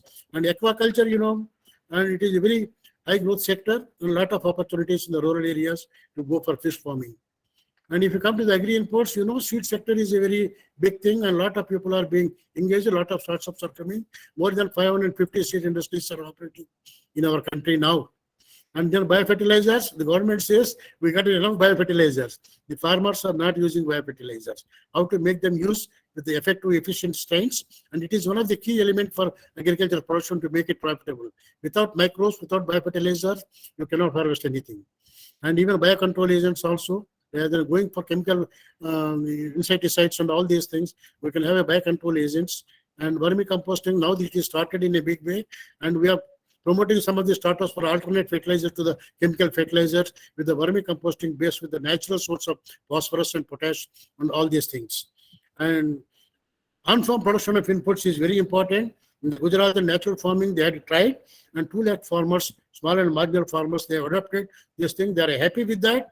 Their profits are increased, their cost of cultivation is reduced, and their profitability and productivity is also increased in the natural farming, small and marginal farmers holding, by producing their own farm inputs, not purchasing anything from the market. And I told you the seed business is one activity. Any rural youth can start this activity. I had 55 startups in the Mahakoshal region of Madhya Pradesh, where I worked previously, and they are successfully earning, each one of them earning 4 to 5 crore rupees business they are doing by staying in their village, staying in their farm, staying at their house. And flower production and process, precision horticulture is very important and there are huge opportunities. Hydroponic farming is coming up in a very big way, peripheral to the metropolitan cities, even in the cities also, by producing the leafy vegetables and other things and supplying to the markets. And multi-layered vegetable production is very famous in Madhya Pradesh. Simultaneously, you can have a 600 to 500% cropping intensity of the vegetables produced around the year with minimum investments. And high-tech nursery management, apiculture. Apiculture is a very big thing. It is a permanent business for the export of honey in countries like ours. And there is huge potential for export of antibiotic-free honey production that we are doing. Our university is one of the leading center for the training center as well as the production and processing also. We are going to have a collaboration with the NAFED for the export purpose of the honey from our Morena center. And the lac production is also one big thing. India is one of the leading exporters of the lac. Now it is missing. There is huge potential for the lac export also. And the sericulture and the integrated farming systems also play a very important role in generating the revenue to the farmers on a regular basis in the rural areas. And fruit plants and sapling production, a lot of nurseries we have started now with the entrepreneurs in this region, Gwalior, and they are coming up and selling their fruit plants and saplings to the farmers. And organic vegetable production, adjoining to the peri-urban areas of the cities, they are getting a lot of importance and getting the high premium price. And urban horticulture, we had one startup at Indore, and they are going for the rooftop cultivation and vertical gardening, and as well as the kitchen gardening. There are 3 components in that. Actually, they are doing a very good business out of that and providing the planting material to the farmers and services also in the urban areas. And landscape designing and architecture is a very lot of scope. And organic farming and bamboo production and value chains. Our country imports about 60% of the bamboo. And we are having a lot of potential of bamboo. The government of India has a bamboo machine and all these things, and a lot of incentives have been provided, but our farmers are not going ahead with that because they are not aware. This is a difference of the gap of information, lack of information. And bamboo can be a very good proportion. And our university is going to establish a bamboo incubator for the entrepreneurship, promotion, and value chain development. A lot of things can be made out of the bamboo, including the entire house construction can be done. And the mushroom is going in a big way in our country. There is a huge potential for the export of the mushrooms also. And these are some of the processing. I told you our processing is very limited. We are having a huge number of products. No other country is having. But our production systems are very poor, and now under PFFME scheme of the Ministry of Food Processing Industries, we started doing all these operations. There is what I mean to say is that there is a huge scope for the rural youth to start these activities of processing. Up to 50 lakhs they can get the fund, and about 15 to 20 lakhs they get subsidy, and the DPRs can be prepared in the incubators. Technology can be made available to the Indian institute from the National Agricultural Research System, CSR institutes at a reasonable price. And another area coming up is the IoT application, information technology applications in agriculture. This is one of the potential area for the rural youth to attract investments in the agriculture sector in the rural areas. And a lot of universities have started this thing, short-term courses, the deep learning applications and opportunities, use opportunities, robotics applications in agriculture, and remote sensing applications in agriculture. Agricultural data analytics is poor in our country. The business data analytics is a very good area across the globe. It is running with the commercial business houses, but state governments have got huge data on agriculture, but that cannot be, that they are not putting into use to generate the decision support systems for their operations on day-to-day basis. It is a huge scope for this, and wireless server network applications also there is a scope, and data mining technologies in agriculture. This IT people and management people are the younger generation is focusing on that. They generate a huge data on this, and then they come up with the ideas and go to the institutions and get the technologies, and then putting them in practice and getting the revenue. And IoT is smart, based on smart farming activities. And the Karnataka has recently got one project on this. Entire decision support system can be come out of a digital laboratories. By sitting in the laboratory, you can work out everything. And in Madhya Pradesh also, we are going to get one project on the smart farming activities, so that we can have a better support systems for the farming community to take the decisions on timely basis. The programs for promotion of the youth involvement in agriculture, if you go, attracting and retaining youth in agriculture, I told you, this we will call it as an ARIA program. And KVKs, 100 KVKs are working in there. And calling the youth to the Krishi Vijnana Kendras and providing the training program in the specified activities and the services I have already listed in the previously slides. And this is, to some extent, it is being successful now. And I think it will take care of many things to put the rural youth in the agriculture and allied operations. And National Agriculture Higher Education Project also, most of the units under IDP program, they are encouraging the students go for the startups in agriculture and providing the support services. And Rural Entrepreneurship Awareness Development Yojana, and this is a compulsory for 1 year program. And the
Hello, Emilio Maletta. Good afternoon. Hello. So, how's things? They are at England. Dr. Unmute your mic, please. Emilio Maletta, please unmute your mic. Yes. Can you hear me now? Yes, now I can hear. So, welcome to this important event. Yes. You're welcome. So, how are things? How are things in England? All good, all good. I am beginning at Spain. Yeah. Good. Welcome. Are we ready for presentation? Yes. Should I upload? At the outset, let me welcome Dr. Emiliano Maletta on behalf of Society for Plant Research. And in order to introduce Dr. Maletta to the audience and to the executive body and editorial board, along with all the participants, I would request Professor Vedpal Singh, President North Zone of Society for Plant Research, to kindly give a brief introduction of Dr. Emiliano Maletta. Professor Vedpal Singh, please. Thank you, Professor Bhatnagar, for giving me the opportunity to introduce an eminent scientist, plant scientist, Dr. Emiliano Maletta, who is actually the CEO of the Bioenergy Crops Limited. And it is in England, particularly in London. So now, prior to this assignment, very important assignment, he was the director of the Bioenergy Crops Limited. And not only that, he was founder and co-managing director of BEC, Seeds and Management, which is spread over Dominican Republic, Mexico, Paraguay, Ghana, and Philippines. Am I right? Yes, great. And Dr. Maletta did his MSc in Agriculture and Environmental Economics and PhD in Sustainable Agriculture from Polytechnic University, Madrid, Spain. It is quite pertinent to note for the knowledge of our scientific gathering that he is quite efficient in diverse languages. That is Spanish, Italian. They are the two native languages because he was actually born in Italy and then educated in Spain. So Spanish and Italian languages, he is very much comfortable. And that we are proud of him to have so many languages knowledge. The English, Portuguese, and French also. He is well versed with these three other languages. Yes. He is associated with several professional bodies and works as a team leader and project coordinator for regenerative agriculture and biological pest control, as well as the renewable energy sources, etc. Yes. During March 2008 and 2017, he had several R&D projects for development of energy crops in Spain for solid and liquid fuels. In addition to that, he has many potential international collaborators in his area of expertise. He has vast experience and of the working in the environmental economics and sustainable agriculture in the African and Asian countries like Senegal, Ethiopia, Ghana, Uganda, Madagascar, Southeast Asia, and Pakistan, as well as in Latin American countries like Peru, Dominican Republic, Paraguay, Mexico, US Virgin Islands, Panama, Argentina, Colombia, and Bolivia. This is actually, he is widely traveled all over the world. It is almost, he has touched upon various countries' projects working in this area of bioenergy crops. He is responsible for technical execution of biomass assessments. He has worked as a consultant, as an agronomist for several international agencies. As he has completed several research projects and also continuing with several projects in hand.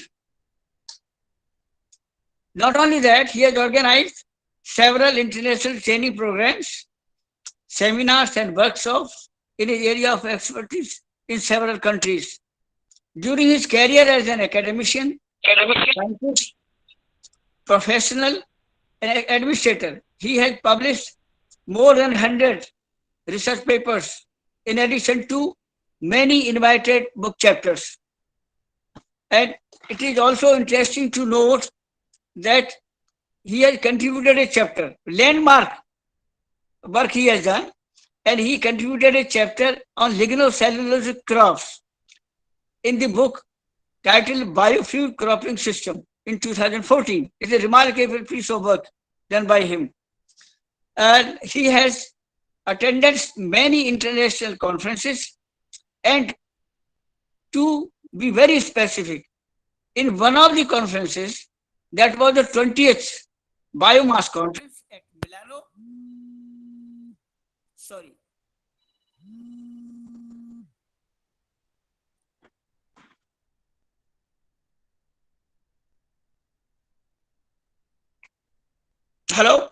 Hello, sorry for interruption, because there was a call on the mobile, so I just closed it. So now, what the conference is in Milano, Italy in 2012, he gave an idea and he gave a wonderful presentation that the C3 grass, that is Elytresia elongata with summer dormancy, can produce electricity. So Emiliano, Maletta, it is a wonderful piece of work you have done, really, and it is very admirable piece of work. And that is the This plant produces electricity in constrained environment, isn't it? Yes, this is a remarkable and a landmark work he has done. He has also contributed significantly on temperature and photoperiodic effects on biomass production in Gwar. Professor Bhatnagar Sahab, Gwar is the crop which is mainly grown in India. About 80% of the world's Gwar is grown in India. Gwar And gum in is obtained from it. Gwar, Gum Gwar, is obtained. yeah, Gwar gum is very commercial and nutritional material produced by Gwar. That is the Cymopsis tetragonoloba. This is also called cluster bean. So this is a wonderful crop he has worked on, and I think he should have concentrated on this work because in Indian context, I should suggest Dr. Emiliano to establish a research lab in India, because Gwar is a crop which is mainly the crop of India, because and little is grown in Spain and England, isn't it? So I think this is what, but I admire Dr. Emiliano, that you are working on the crop which is important for Indian continent, isn't it? So I think you should encourage the Indian scientists that they should also collaborate with you on this important crop. And also, not only that, he has worked on economics, environmental economics, agricultural sustainability, and also various crops. And the title which he has chosen for his presentation, Towards Regenerative Agriculture and Rural Development through Biomass and Bioenergy Crops. Dr. Emiliano Maletta, I request you on behalf of the organizing committee that this title is very much pertinent in today's context, that the people need you for development of the bioenergy crops and to strengthen the plant sciences through your major contribution. Not only that, the society is also honored to have you here in this at this forum to listen to you about your major work. And not only that, the society is also honored by your presence, and it is also honored that society has actually aptly selected you or nominated you for a wonderful award, that is the Fellow of the Society for Plant Research. And Professor Bhatnagar will endorse, and he will also highlight your major achievement and then also honor you with this award. Thank you very much, Professor Bhatnagar. Dear colleagues, Professor S.K. Rao, Professor Manjeet Singh Kang, and also Professor Kothari, and so on, those who are attending the seminar, Dr. Professor Dinesh Srivastav, and so on. I request Dr. Maletta to give his presentation on the topic of his choice, of his expertise. Thank you, Professor Bhatnagar, for giving me the opportunity. Thank you. Thank you so much. Professor Singh.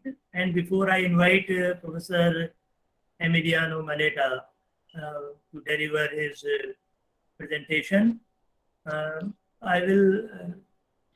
would like to inform that Honorary Fellow Award is the most prestigious award of Society for Plant Research, which has been introduced for the first time in order to involve the scientists of great expertise and the scientists who have done a lot of contribution to science and society, particularly to agriculture and to the plant biology.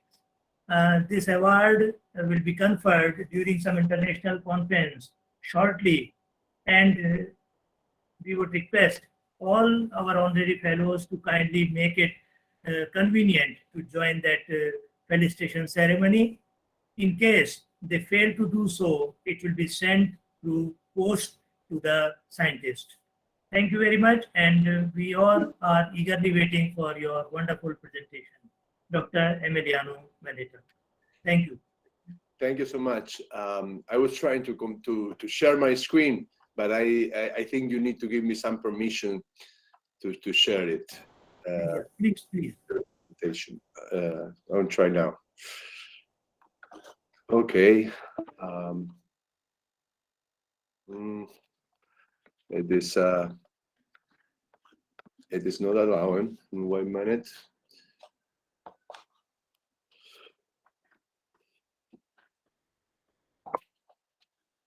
Okay.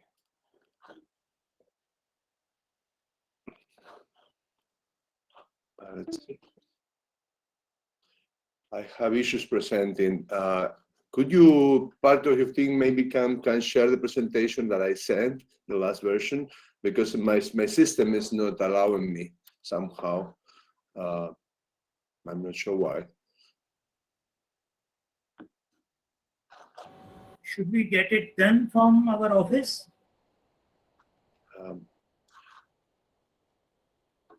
Because I am not sure why it's not Google Meet's allowing me to share it. It says Google Chrome screen recording permission in my computer. Yeah. It is now appearing. Now it's there. I will ask you to move on every time.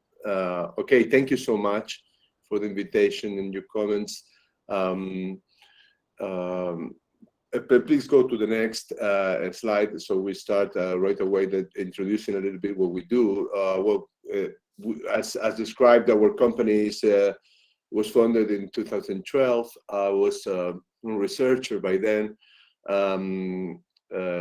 but I work in industrial crops all my life, and I have some experience in ecophysiology, some experience in economy, and economics and environmental economics as well, and environmental impacts as well. Please move to the next. We work basically in collaboration with different groups and organizations in the world. We participated in different projects oriented to industrial processing of raw materials. My focus of attention are marginal lands, regeneration through perennial systems, woody or herbaceous systems. It is our vision that we can enhance the rural sector by providing energy. We think that the decentralization of energy access, especially thermal energy, especially heating, drying of food, can be a way to unlock the potential economic of the rural sector in poor countries.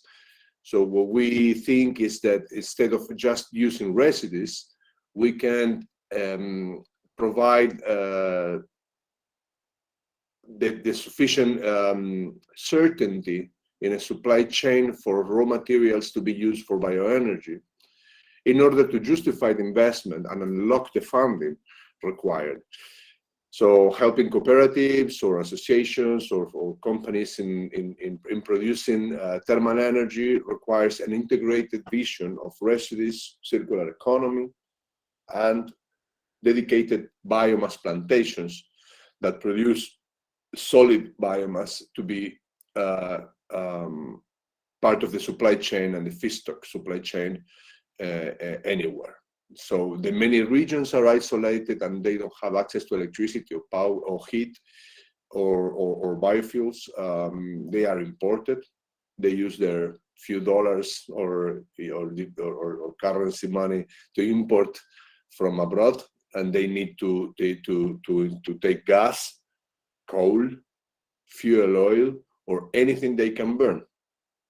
As you probably know, India is a country with a lot of biomass projects and gasification projects in particular. Well, the opportunities for heating or powering rural communities by using the residues or dedicated plantation is happening all over the world. These opportunities are a big game changer because a farmer that is, or farmer cooperative that is producing cassava, for example, they can go into cassava flour, or they can go into some other enhanced products. So this is a focus of attention. Please go ahead with the next. We will start saying that there is sufficient evidence that farmland is not increasing. From 60s to now, the value, it is expressed in value, in money, but the truth is that there is sufficient evidence in United Nations and FAO data that it is productivity what is being increased, not the area. Areas increase in some countries, sometimes a little bit, but in general in the world, they are very stable. Move forward, please.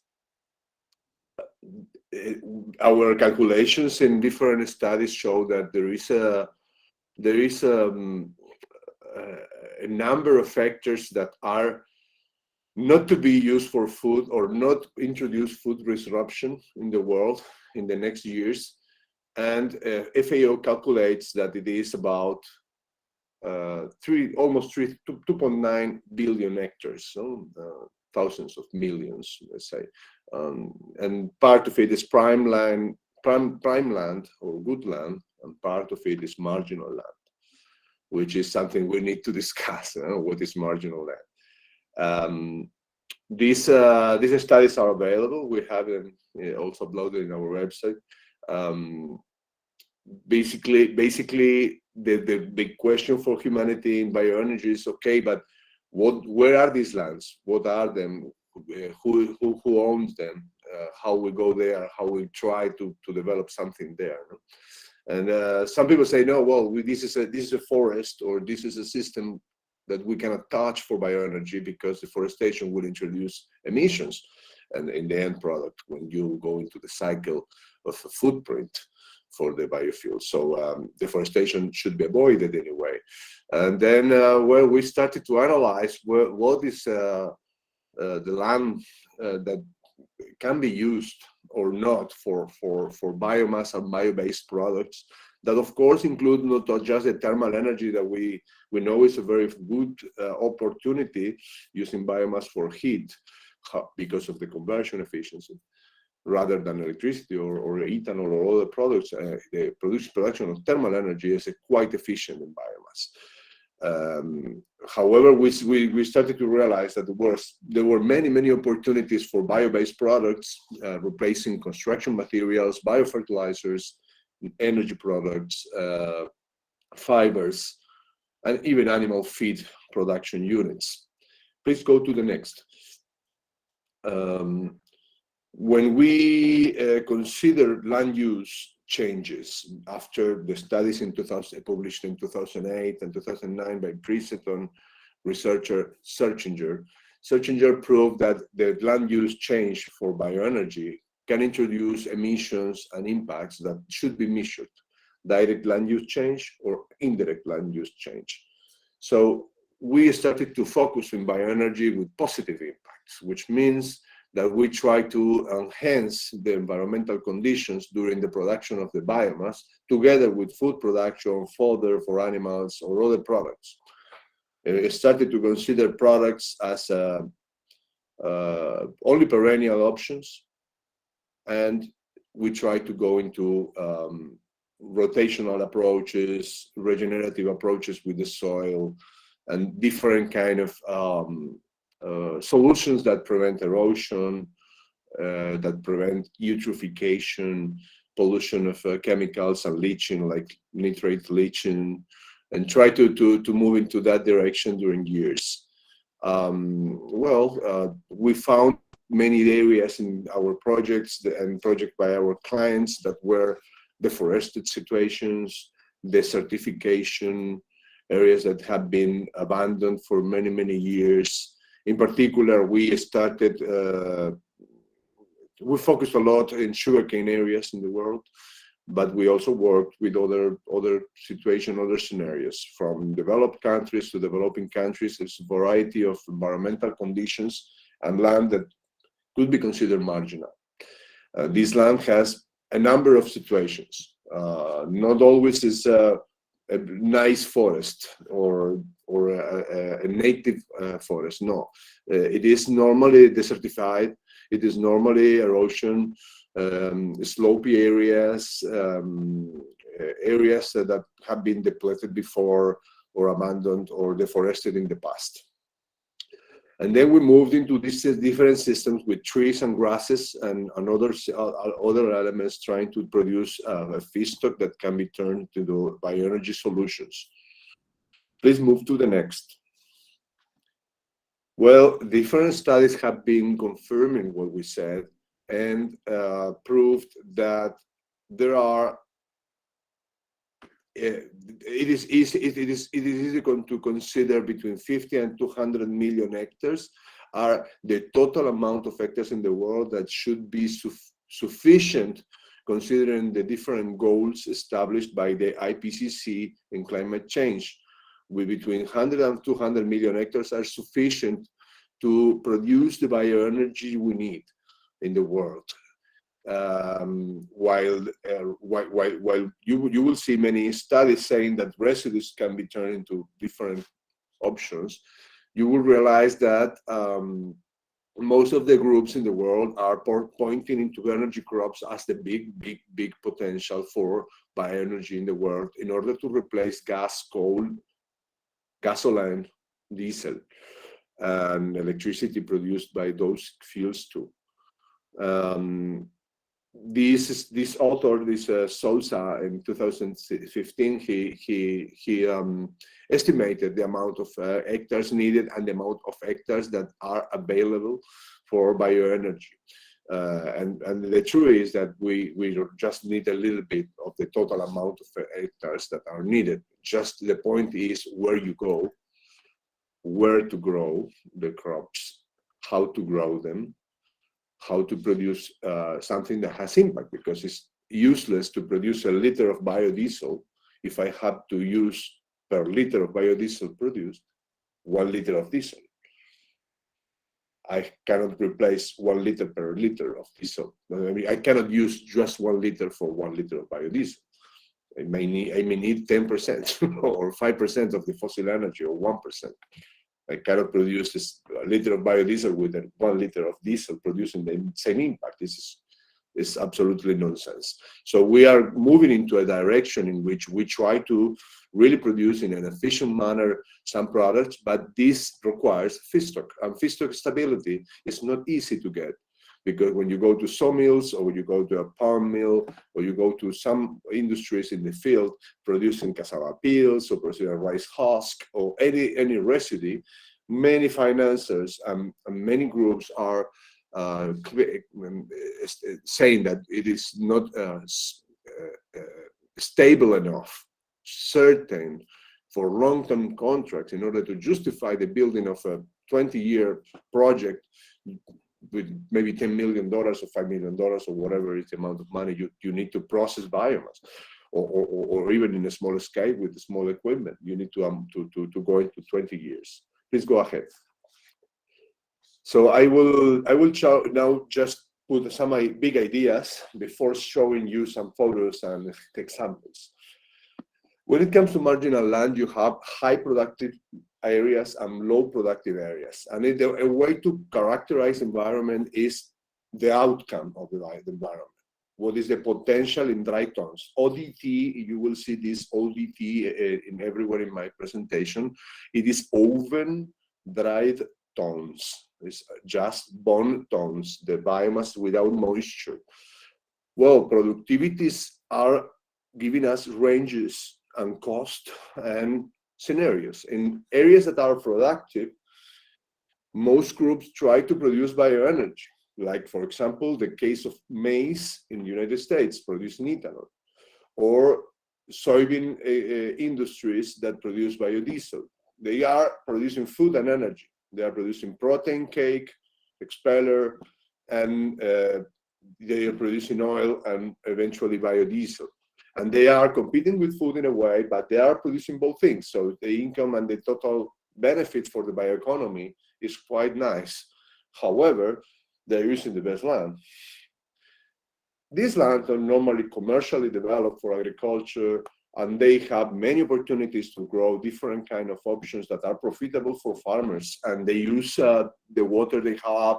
Maybe irrigated lands are here, maybe the best areas with best soil and lower climatic risk and different opportunities for intensification and creation of income are here. So we are more or less saying that we target rather the low productive sites that have a lower average in productivity. However, they are blended.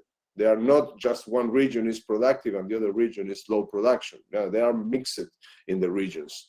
So what we try to do is to use the low productive soil to enhance the productivity of the whole thing by interacting with high productive sites and the industries.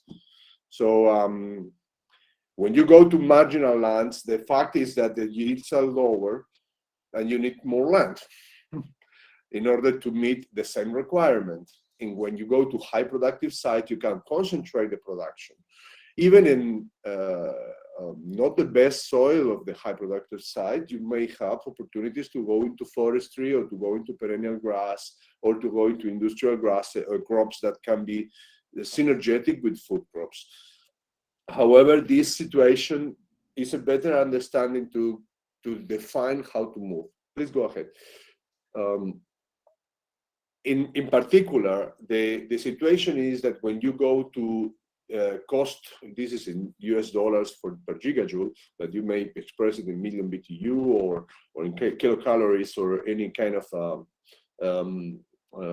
energy value of the biomass, considering the calorific value of it, and it is a way to compare. So I am putting here the annualized yield of different models that are short rotation forestry. For example, you harvest acacia, gliricidia, eucalyptus, or anything every number of years, and then you have rotational patches that you are getting from this year you harvest here, another year you harvest some other place, and you are all the time having an average yield and a cost.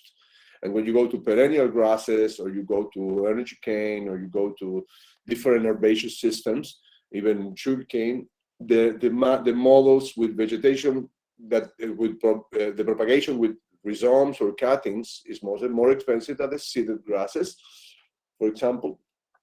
And then it is nonsense sometimes to try some things in the low productive sites. In the low productive sites, you shouldn't try some alternatives, because those alternatives are more pollution or require many more inputs or are expensive.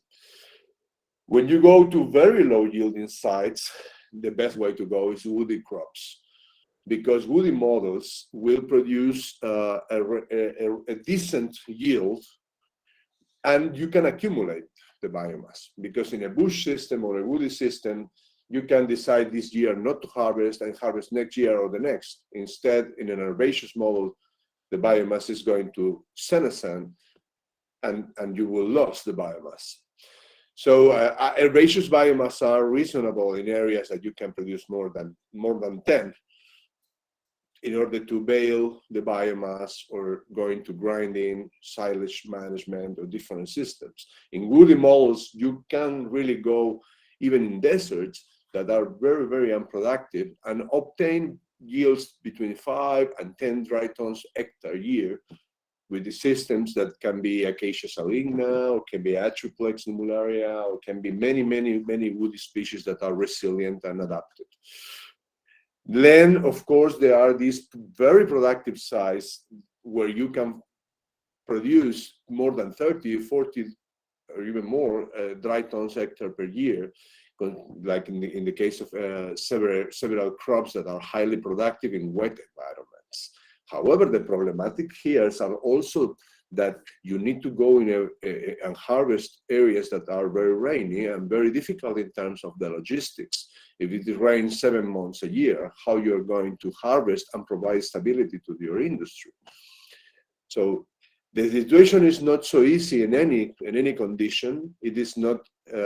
People look for miracles with bioenergy, and they look for miracle solutions and miracle crops. There is no one crop and there is no one crop for the same situation always. You will have a variety of conditions and many situations, and you need to build up a supply chain to gather the amount of biomass you need for a specific area. Please go ahead. And in the areas that are really good, there will be an opportunity cost. The farmer will say, hey, I am getting this amount of money with soybean. If I don't grow soybean and I grow your crops, I will have to consider how much money I make in net margin. If my net margin is very high and I am in Iowa, or I am in the Pampas in Argentina or in Brazil, well, you are in a productive side. And if you are going to grow miscanthus, or you're growing bamboo, or you're growing some other biomass, you need to consider that the cost might be $40 per dry ton, but sometimes you need to add the compensation that the farmer needs in order to live their traditions or the crop they are using in this land. If they are used to grow maize and they only grow maize and they just grow maize, soybean, maybe in a rotation, and you need to convince them to abandon something. So highly productive sites have more opportunity cost. And that makes industry to say, hey, I cannot pay 60, I need to pay 100, because otherwise the farmer won't produce for me. So marginal lands have this approach as well. When you go to cheap areas, there are no opportunities. And the biomass is cheaper, even with lower yields. And this is something different that nobody says. Marginal land can have stable and low cost, even more than very productive sites with more yield, which is something that people say cannot be. Yes, it can be. So opportunity cost is something else to consider. The best lands have more cost. Please go ahead. I will try to move forward in a faster way. Anyway, you can go into the details later in the presentation. We are talking about basically two big groups of grasses and short rotation crops that can be overlapped in areas.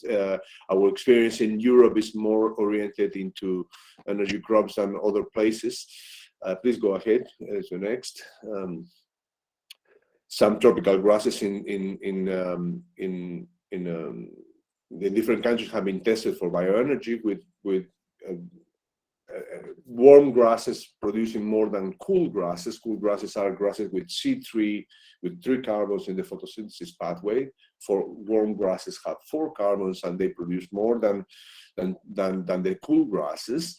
And they can be harvested in a variety of manners, baling or silage management. Please go ahead. This is a direct sowing machine. This is the elephant grass, the napier grass you have in India, or pachong, or different options you have in India. You can find more produced for fodder, but they can be produced for bioenergy. We've been engaged with pulp companies, with electricity companies, with boilers for getting the biomass, pyrolyzers, gasification, different systems that can be used, these models. Sometimes they require pre-treatment in the gate of the factory, so the supply chain delivers, and you need to pre-treat before getting into the heating and the drying or briquetting densification options that you might go. Please go ahead. Well, these examples include a variety of options, not just the napier grass. They have energy canes, Saccharum spontaneum, which is kind of wild accession of sugarcane with more lignin and less sugar. And there are other hybrids that are, for example, Perisetum purpureum per Perisetum americanum, which is palm millet. So these produce sterile hybrids. So that you have licensed materials that are not invasive, producing flowers, not threatening the environment, and can be produced with 1, 2, 3, 4, 5, even 8 harvests per year. The propagation system with cuttings is more expensive than direct sowing. So you need to be aware of the cost per hectare in the world that range values as I show in this slide. However, the productivity of these systems is very, very high and can be commercialized and scale up in large mechanized operations. Please move forward.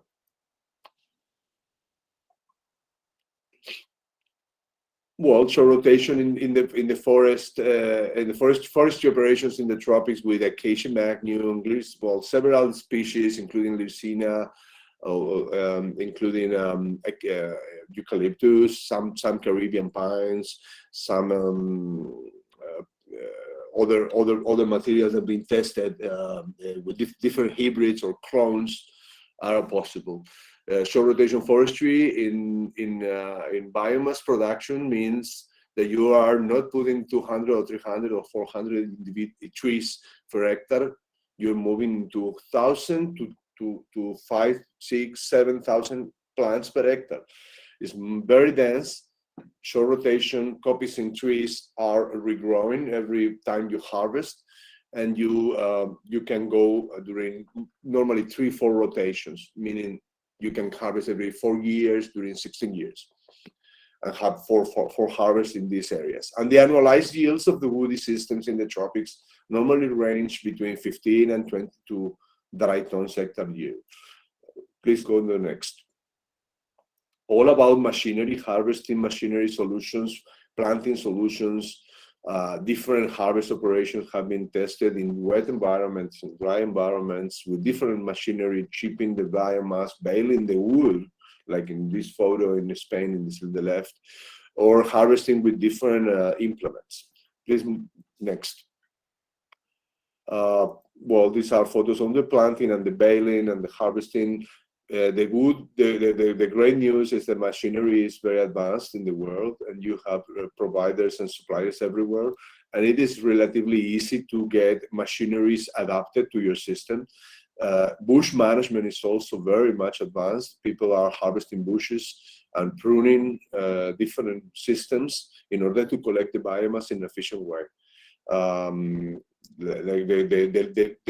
The great about the forestry options is that they can be part of the model on part of the region in different schemes with hedgerows, windbreakers, blocks, and can be managed sustainably during a long period of 15, 20 years. And they can be not just one species, they can be more than one species. Please go next.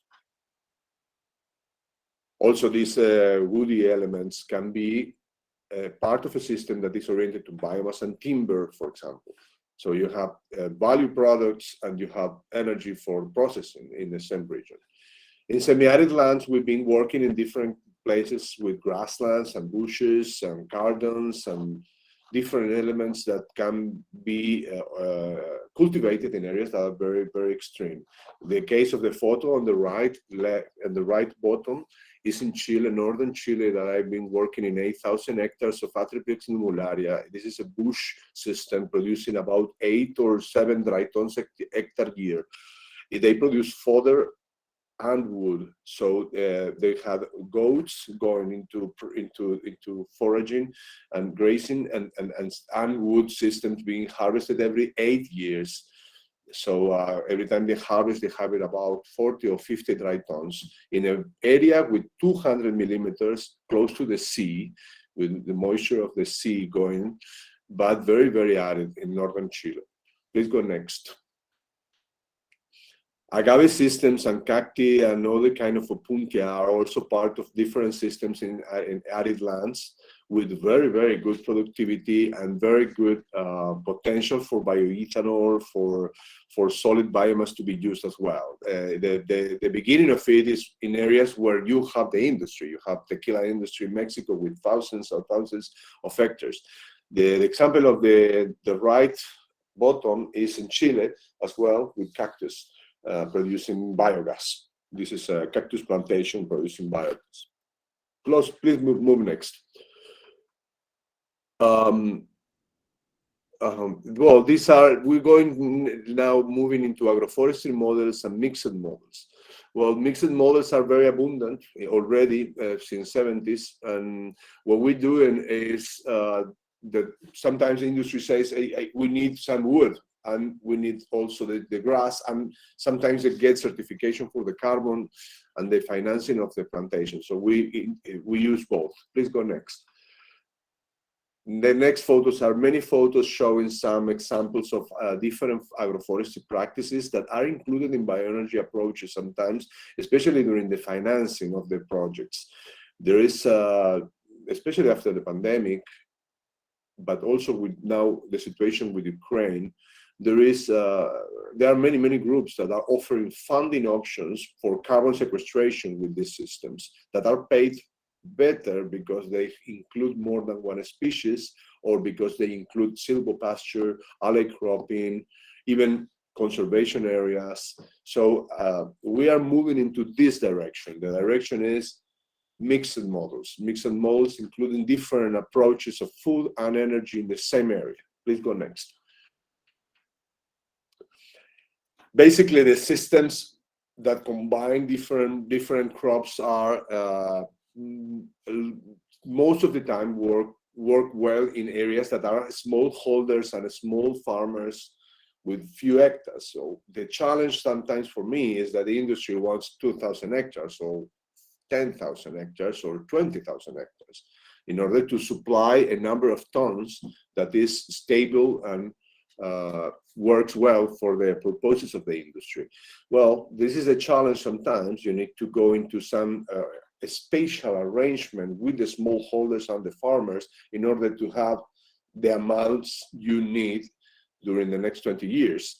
And well, these systems that combine, especially the windbreakers, can be interesting, as well as combining situations of conservation or managed plantations that are biodiverse and have more than one species, sometimes timber and biomass, for example. Move next, please. Well, these are just some examples of how you can introduce regenerative practice like using legumes or slope agriculture and contour lines to produce a feedstock. We have examples with trees and grass and slope agriculture systems. Please move next. I will try to make it agile because we are running out of time. Some more examples of agroforestry combinations with herbaceous and woody crops, even with animals. Please move next. Some examples also of mechanizing agroforestry models or going to larger scale operations with all these systems. Please move next. I apologize because of the resolution in the conversion of the file, but this is also an approach that is compatible with biomass collection models.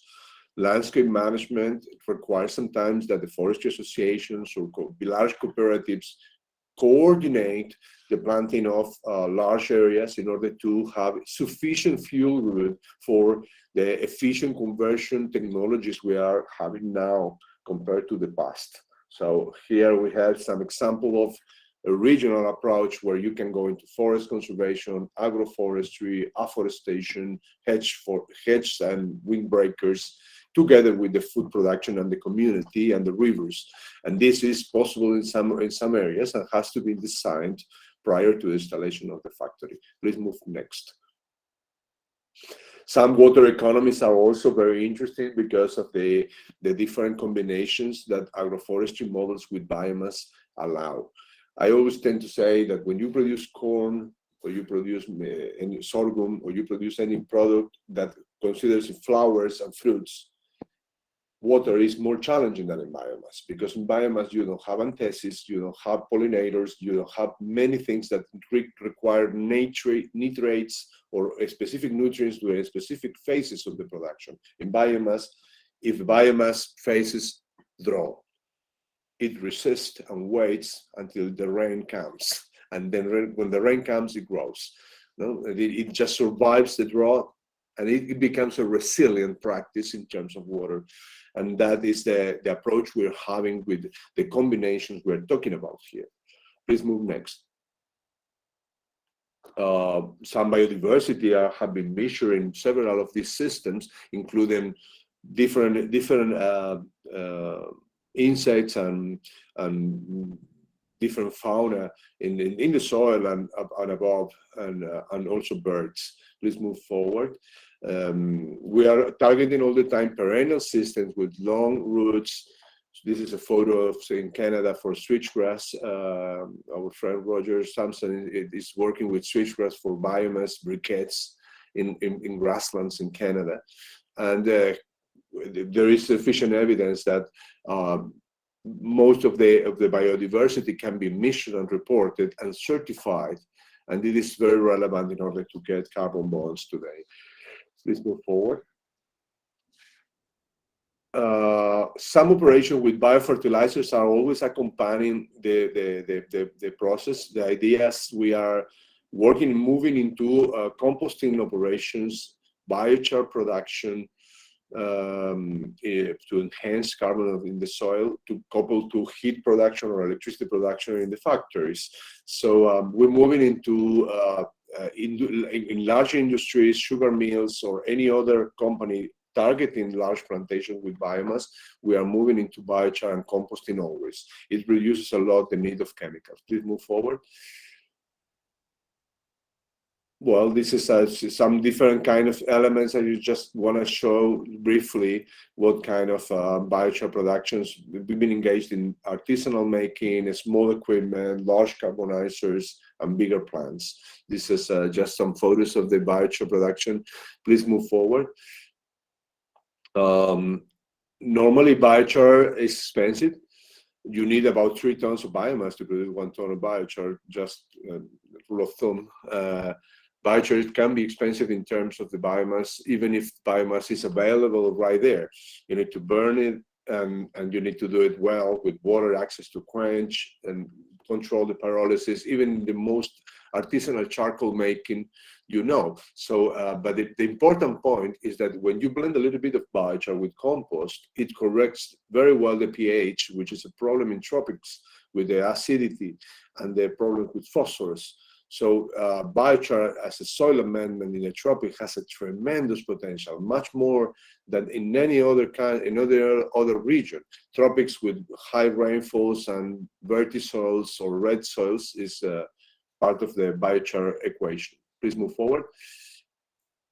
Well, this is just some photos of other equipment and factories producing biochar. Move forward next.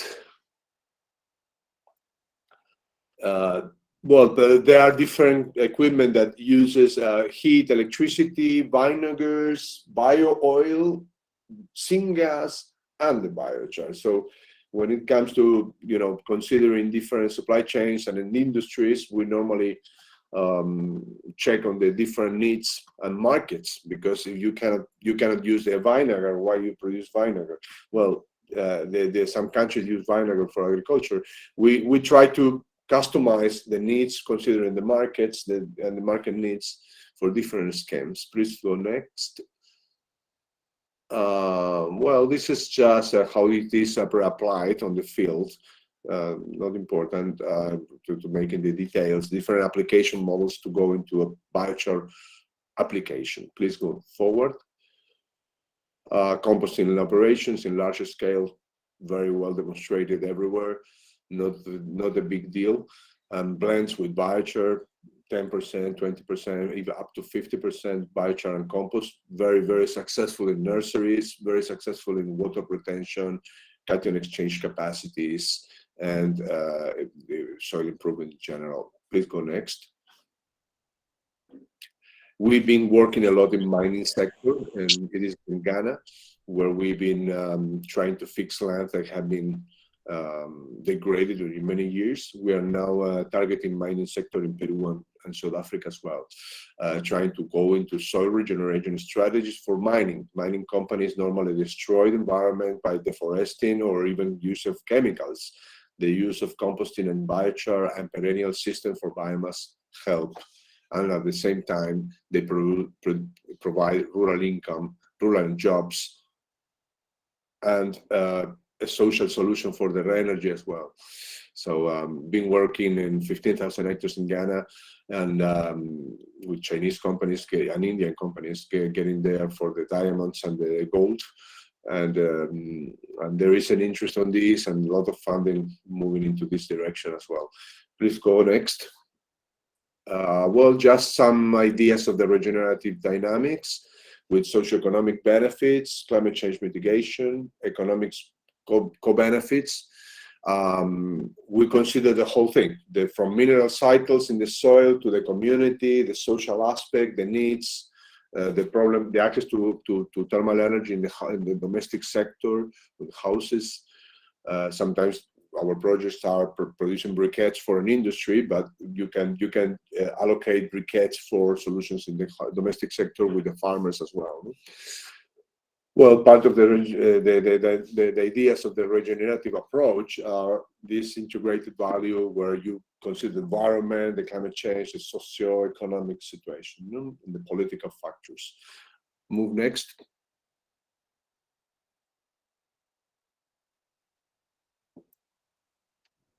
Well, these are some five principles of regenerative agroforestry that are for any agroforestry and apply also for bioenergy,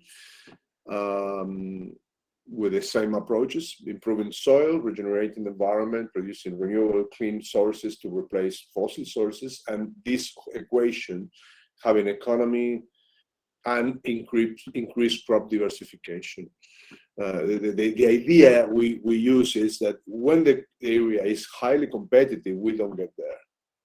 When the area is highly competitive, but they don't have energy with it, we try to enhance the energy side. When the area is very depressed, normally there is a lot of room for improvement, and you can produce more food or energy if you can produce biomass or you can collect the biomass. Please move forward.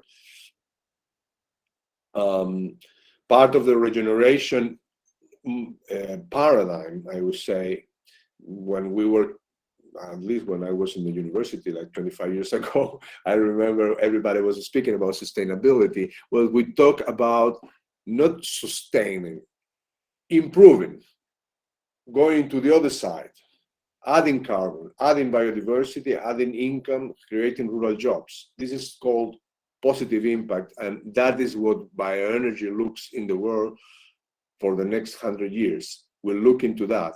People going into monocrops with a lot of chemicals and very, very, very big companies. This is not a regenerative approach that we find or we think it will happen. What will happen is mixed models with biomass and food, and regenerative approach with biodiversity, and that is what we see as with more potential. Please go next.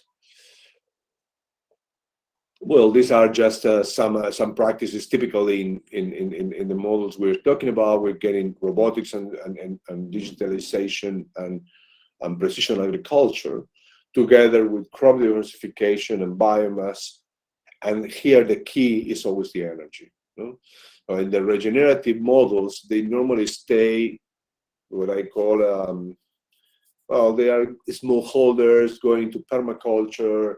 The typical regenerative agriculture you see is kind of limited in this way. We try to consider the region in a different way. Intensification and large resilient management of biomass. So we concentrate value, and we have a lot of energy to process that value and getting more value. But we need isolated, decentralized solutions providing energy used to transform the products. And the regenerative approach is compatible with this. But you need digitalization, technology, and organizations with, that take care of the environment and the energy side. Please go next. Just some other examples of the typical land you consider and the typical models you might consider for this approach, where you have contaminated land, fallow land, recently abandoned land that have been used for grasses or for arable land, and other unutilized land. Please go next. Again, blended or mixed systems considered with a spatial organization, logistics, road access, harvesting schedules every 2, every 4, every 6 years, every 7 years. Some crops are harvested more often, some are not. Well, this is the scenario we are talking about. Please go next. We are finishing here. Basically, the idea is Industry will finance projects. They will build a factory that can be 1, 2, 5, 10 million. But they need 10, 20, 50,000 tons being supplied every year to the gate of the factory.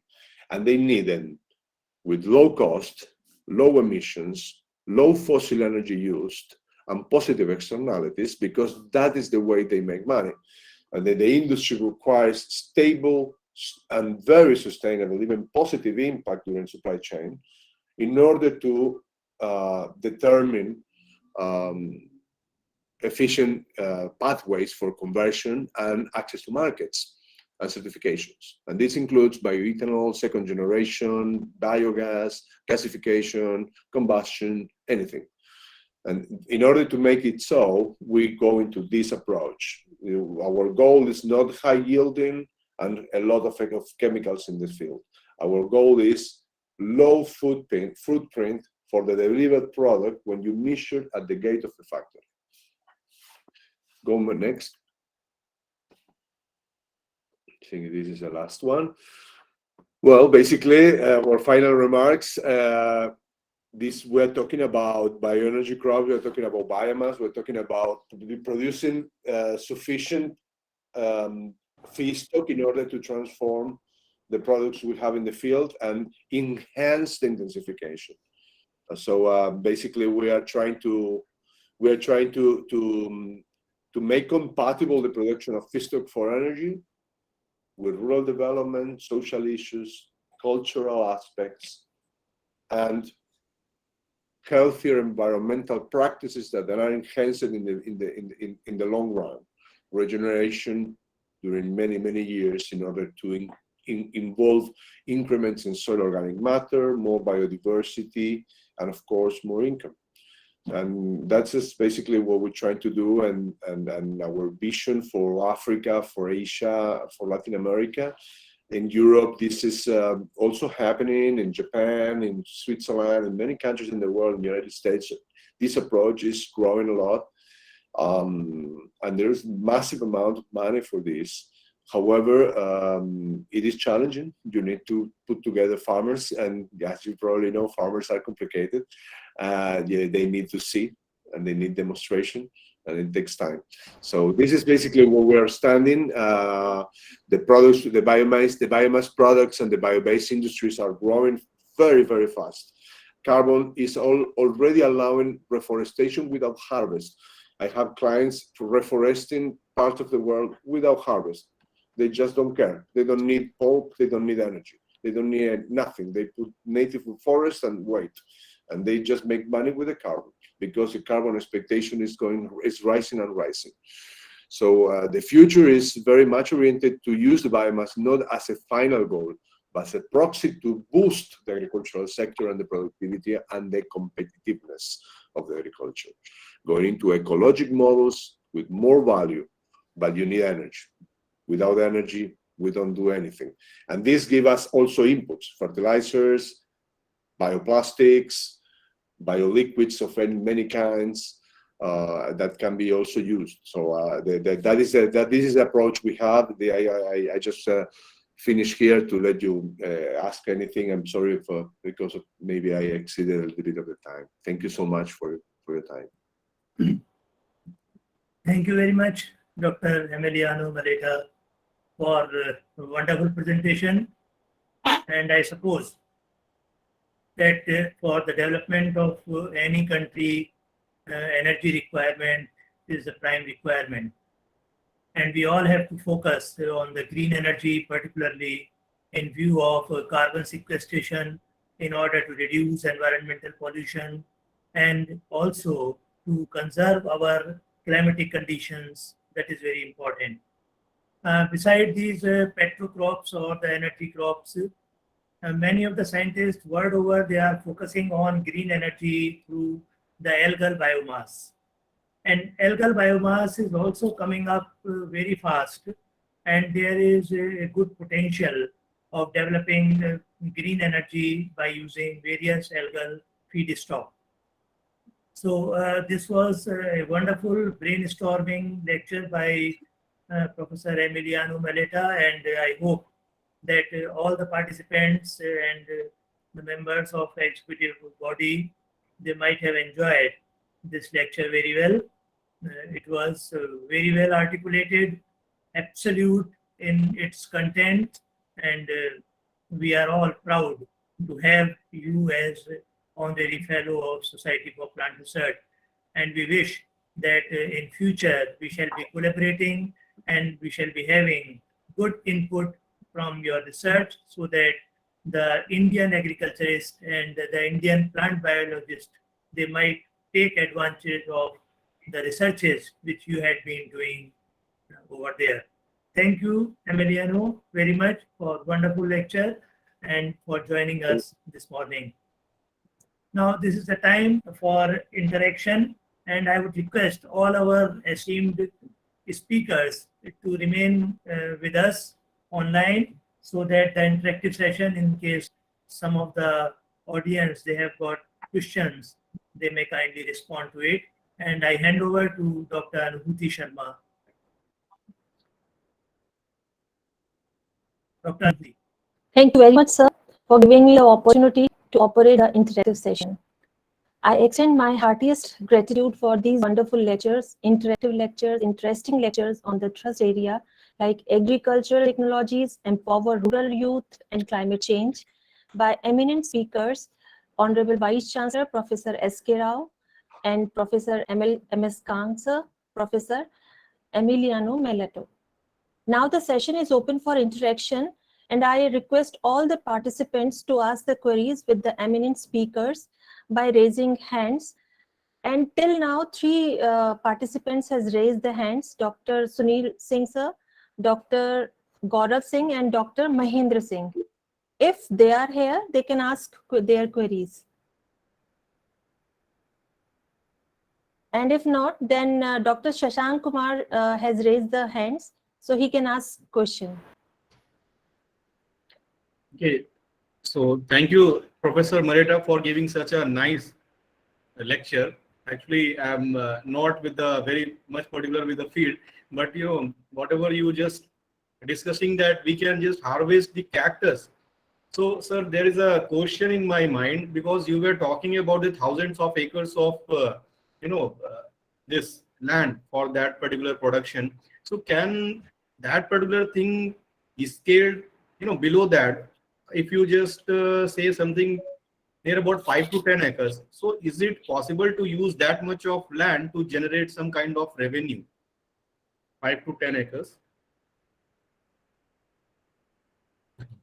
Yeah, I was mute, sorry. I didn't understood, you're asking for a specific land or in general? Pardon, sir? You were asking about using the land for these purposes, and if this land can be used or not, but I'm not sure if I understand your question. You considering any land or specific land? Sir, any of the land you can say, or non-irrigated land.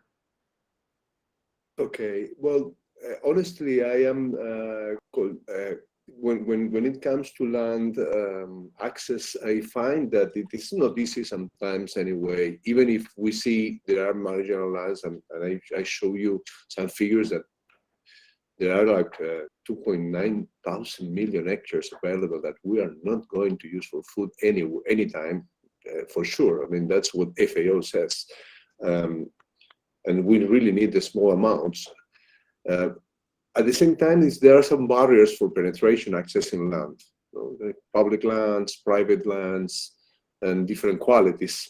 What I say is, let's use land that is low productive for some traditional uses. Let's focus on those lands.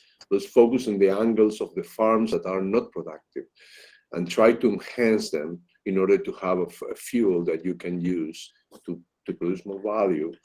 Not because you are going to sell energy itself, they can be, but basically because you are going to use this fuel to enhance the value of what you normally do. If you normally produce cassava and you can produce cassava flour, or if you can have fodders and now you dry fodders and you have pellets, green pellets, or on animal feed you can sell. Consider this: grass produces a grass system that is harvested normally produces biomass with a cost around $25, $35 per dry ton in most of the countries in the world. When you produce a green pellet for animal feed, it costs $200, and drying costs $25. So it is very profitable. So the point here is where to plant, and if the land is available or not, if it is low productive, and there is an opportunity to do something else. Yeah, that is the case. If we just consider this case, non-productive land or barren land, you can say. Yeah, but the barriers for the land access in different countries are different. Case of India, for example, you have a big country, but you have a lot. I mean, consider when I was a kid, I grew up in Argentina, and Argentina and Uruguay together are the same kilometers you have in India, but they are 48 million. And so this is the situation is that you go in India rural sector, and when you go there, you see that land sometimes is not used. Yes. So the problem is a matter of discussion with the public, concessions by the government. At the same time, private companies try to own land and improve them. I'm not sure if I am answering the question you had, but basically the access to the land, it depends on many factors, and what we see is that lands are abundant, and it is a matter of density of the population with the land you can access. But in my view, we saw a few in the past that people from rural sector was looking into jobs in the cities, and we saw, for example, in Europe that are abandoned rural areas. When you go there in Europe, in Spain, for example, you go to Spain and you go to England, is the same, and you see that they don't have energy. They don't have a way to. They have sometimes wool and sheep, but they don't have energy. So they cannot process that. So and then they are now with digitalization and people working from home, things are accelerating a lot about that. And people in rural areas are starting to consider with energy, they make a lot of money. And then the problem is they don't have the energy. And they are producing cassava in Ghana in areas that are very remote, and farmers get nothing. Maybe they can go into cassava starch products, and you need energy for that. How you do it? Well, the residues are part of the story, but eventually you might reforest with that. And the carbon bonds alone, plus the energy, is sufficient in terms of financing. So finding the land and trying it with a different approach. That is what we think. And that is the vision we have with the land. Just a very small question. Is there any international funding or support is available? There are groups that are looking into big projects for carbon sequestration. Forestry and grasses are being considered. This is an opportunity for funding, yes. Gathering the land and gathering the management capacities to plant and manage the plantation during 30 years and show those credentials in a serious team in India or in anywhere in the world in front of financiers is sometimes a challenge, but possible, yes. Yes, there are many funding opportunities for carbon. Carbon was very, very low during, some years ago, but now it's getting more than 50-20, and the expectation is more than 50. And the pandemic and the war are changing that, so it's increasing more than expected. And this makes very possible to get funding for that. But again, what I say is, it is useless that the country comes to India, plant 10,000 hectares, get the carbon, and go. If they need to let something there, and the way to go is that when you have energy in rural sector that you can use for avoiding gas, coal, deforestation. In many parts of the world, women are collecting biomass, 8 hours a day sometimes, or 12. They go to the rural sector with the children and they collect wood and they deforest sometimes, or take the deforestation, the outcome of the previous deforestation. Oh, funding is going into that direction. We need to consider that people are burning firewoods in the home and breathing smoke. And you need modern technologies to convert these waste materials, avoid deforestation, provide more income to the household, avoid the smoking children in the house, and the women need to do something else, not collecting biomass. So the whole thing is going to be financed, it's being financed already, but it's driven by carbon bonds or by the industry. So basically, you need to consider what can I do with the energy and what is going to make the money.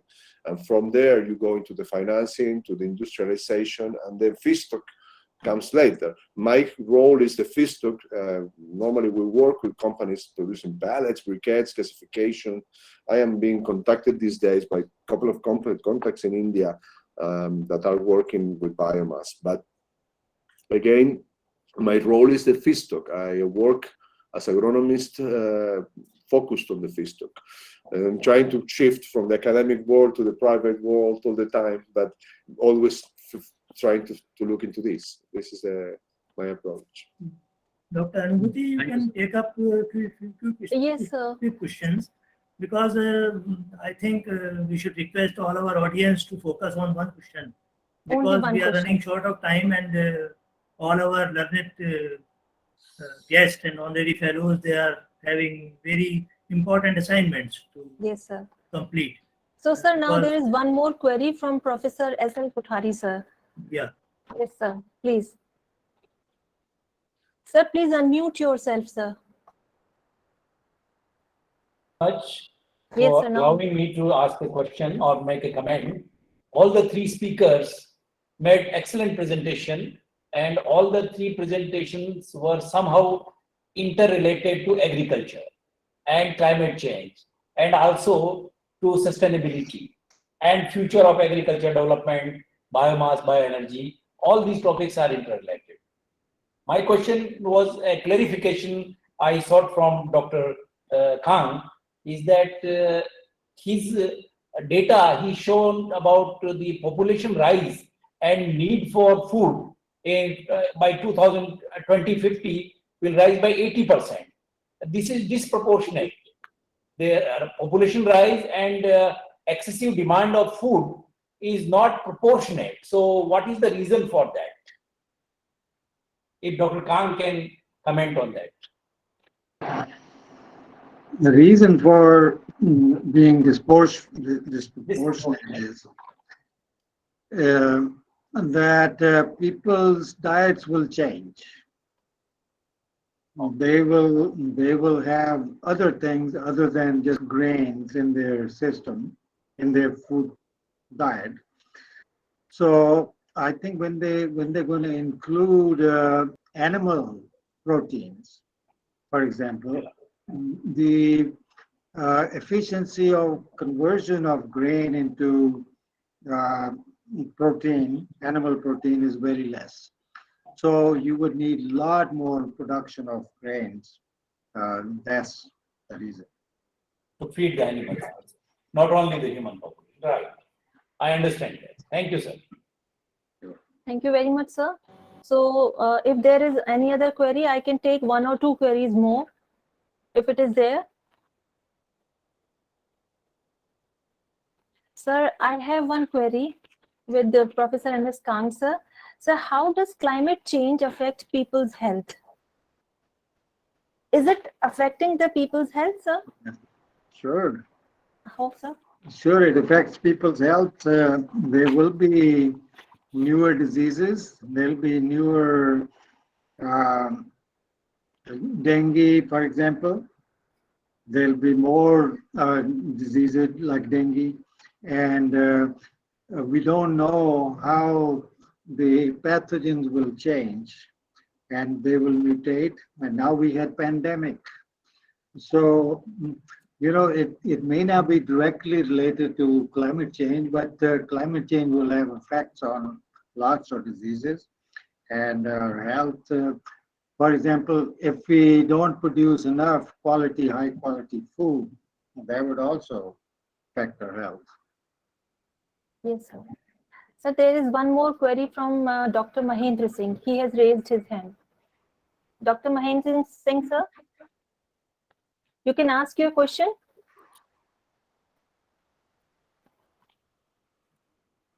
Question for me?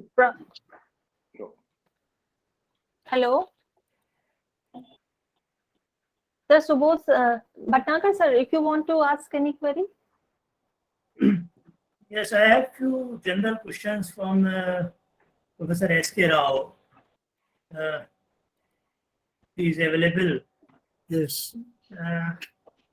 Professor Rao, I want to know that what is the reason that the younger generation, they are moving away from agriculture. Particularly as you mentioned in your lecture that most of the youth, they do not want to adopt agriculture. On the contrary, you will find that many IITians who have done their engineering, who have obtained their higher degree, who have done their PhD, they are moving from urban areas or from lucrative big packages to agriculture, and they are doing perfectly well. So these are two contradictory things. One, the traditional farmers and their children, they are moving away from agriculture. And the youth who are very highly educated, who can get a very, very lucrative package in India and abroad, they are being attracted towards agriculture. And they are doing very well. So the scope in agriculture is fairly well. If we say that the scope of agriculture is not good and therefore the youths are moving ahead, then it is not fair. Because if IITians can do, if the educated and researchers can do, then why not the traditional farmers and their children can do? This is one point, sir. Another point is that as you focused on food processing and waste food process, we have organized one workshop by our executive body members. Particularly, we were focusing on those the processing of those food products and those fruits and seeds which are they just fall down on the ground and they are of no use, means they cannot be plucked from the trees as such, and they fall on the ground, they are crushed by the animals and human beings while passing across. And if those food stuff that is contributing around 40% of the total food production or total fruit production or seed production, then if that 40% of waste food is recycled or converted back either to generate energy or to generate compost or to develop different type of food stuff, then I think the marginal farmers and the farmers of distant communities, they can be helpful, and the self-help group can be very important.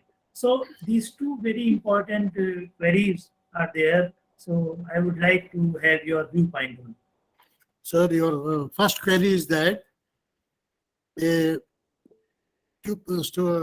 youth coming from the rural areas, from the agricultural background families, there is a social problem.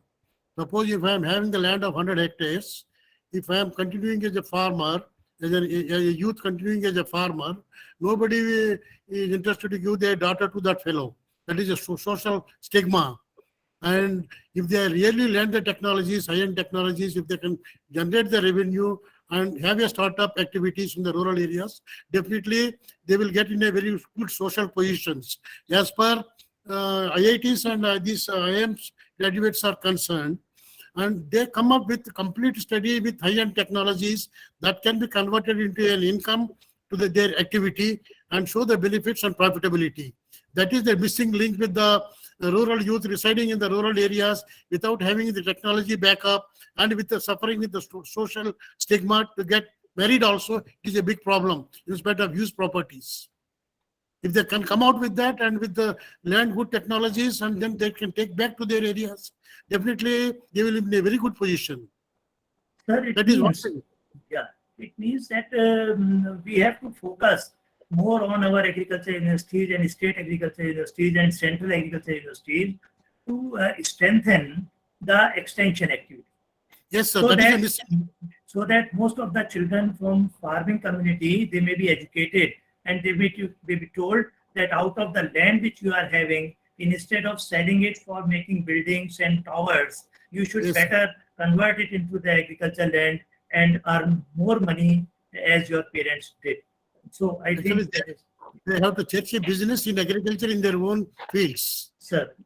They have to search for a business in agriculture activity in their area. That is one Yeah. thing. The second thing is that as far processing is concerned, and everything can put to the processing, you have rightly said, the waste material which are falling under the trees and that can be collected, anything can be converted, but you require a technology for that particular conversion process, that's all. The waste also can be converted into energy in many cases. Even the horticultural cases, previously it is about 25% of the horticulture produced in India is going as a waste, and due to transportation losses, storage losses, as a fresh produce, and that can be converted into energy and some other products also. It is being done. Waste to wealth. It may be a vermicompost or it may be any useful product. The technology is required for that, and machinery is required. Investments are required. Everything is possible now. Lot of technologies are available. Lot of advancements. Thank you, sir. Thank you. So Dr. there is- Nubhuti, you can take one or two quick questions. Sir, I can take one more query from Dr. Vedpal Singh, sir. Sir, please, you can ask. Thank you, madam. My query is from Dr. Emiliano Maletta. Dr. Maletta, is there any scope for improvement of bioenergy crops by intercropping or crop cycling? Because some crops have the you can change the cycle of the crop while growing in the fields, and also intercropping. Also, many crops can be grown in the simultaneously same field. Now, what is your view? That should we select those crops which also enhance the soil fertility? For example, leguminous crops. Example, you have worked on it also. The leguminous crop, that is the guar, and there's some other crops which can also enhance soil fertility by having some symbiotic bacteria. So what is your comment on this? We've been considering different cover crops and legume intercropping. In the case of grasses, we use pigeon peas, for example, when we plant the grass, the napier grass. We use legumes together to avoid the weeds and herbicides. So we don't use herbicides, and we have some fixing nitrogen right there.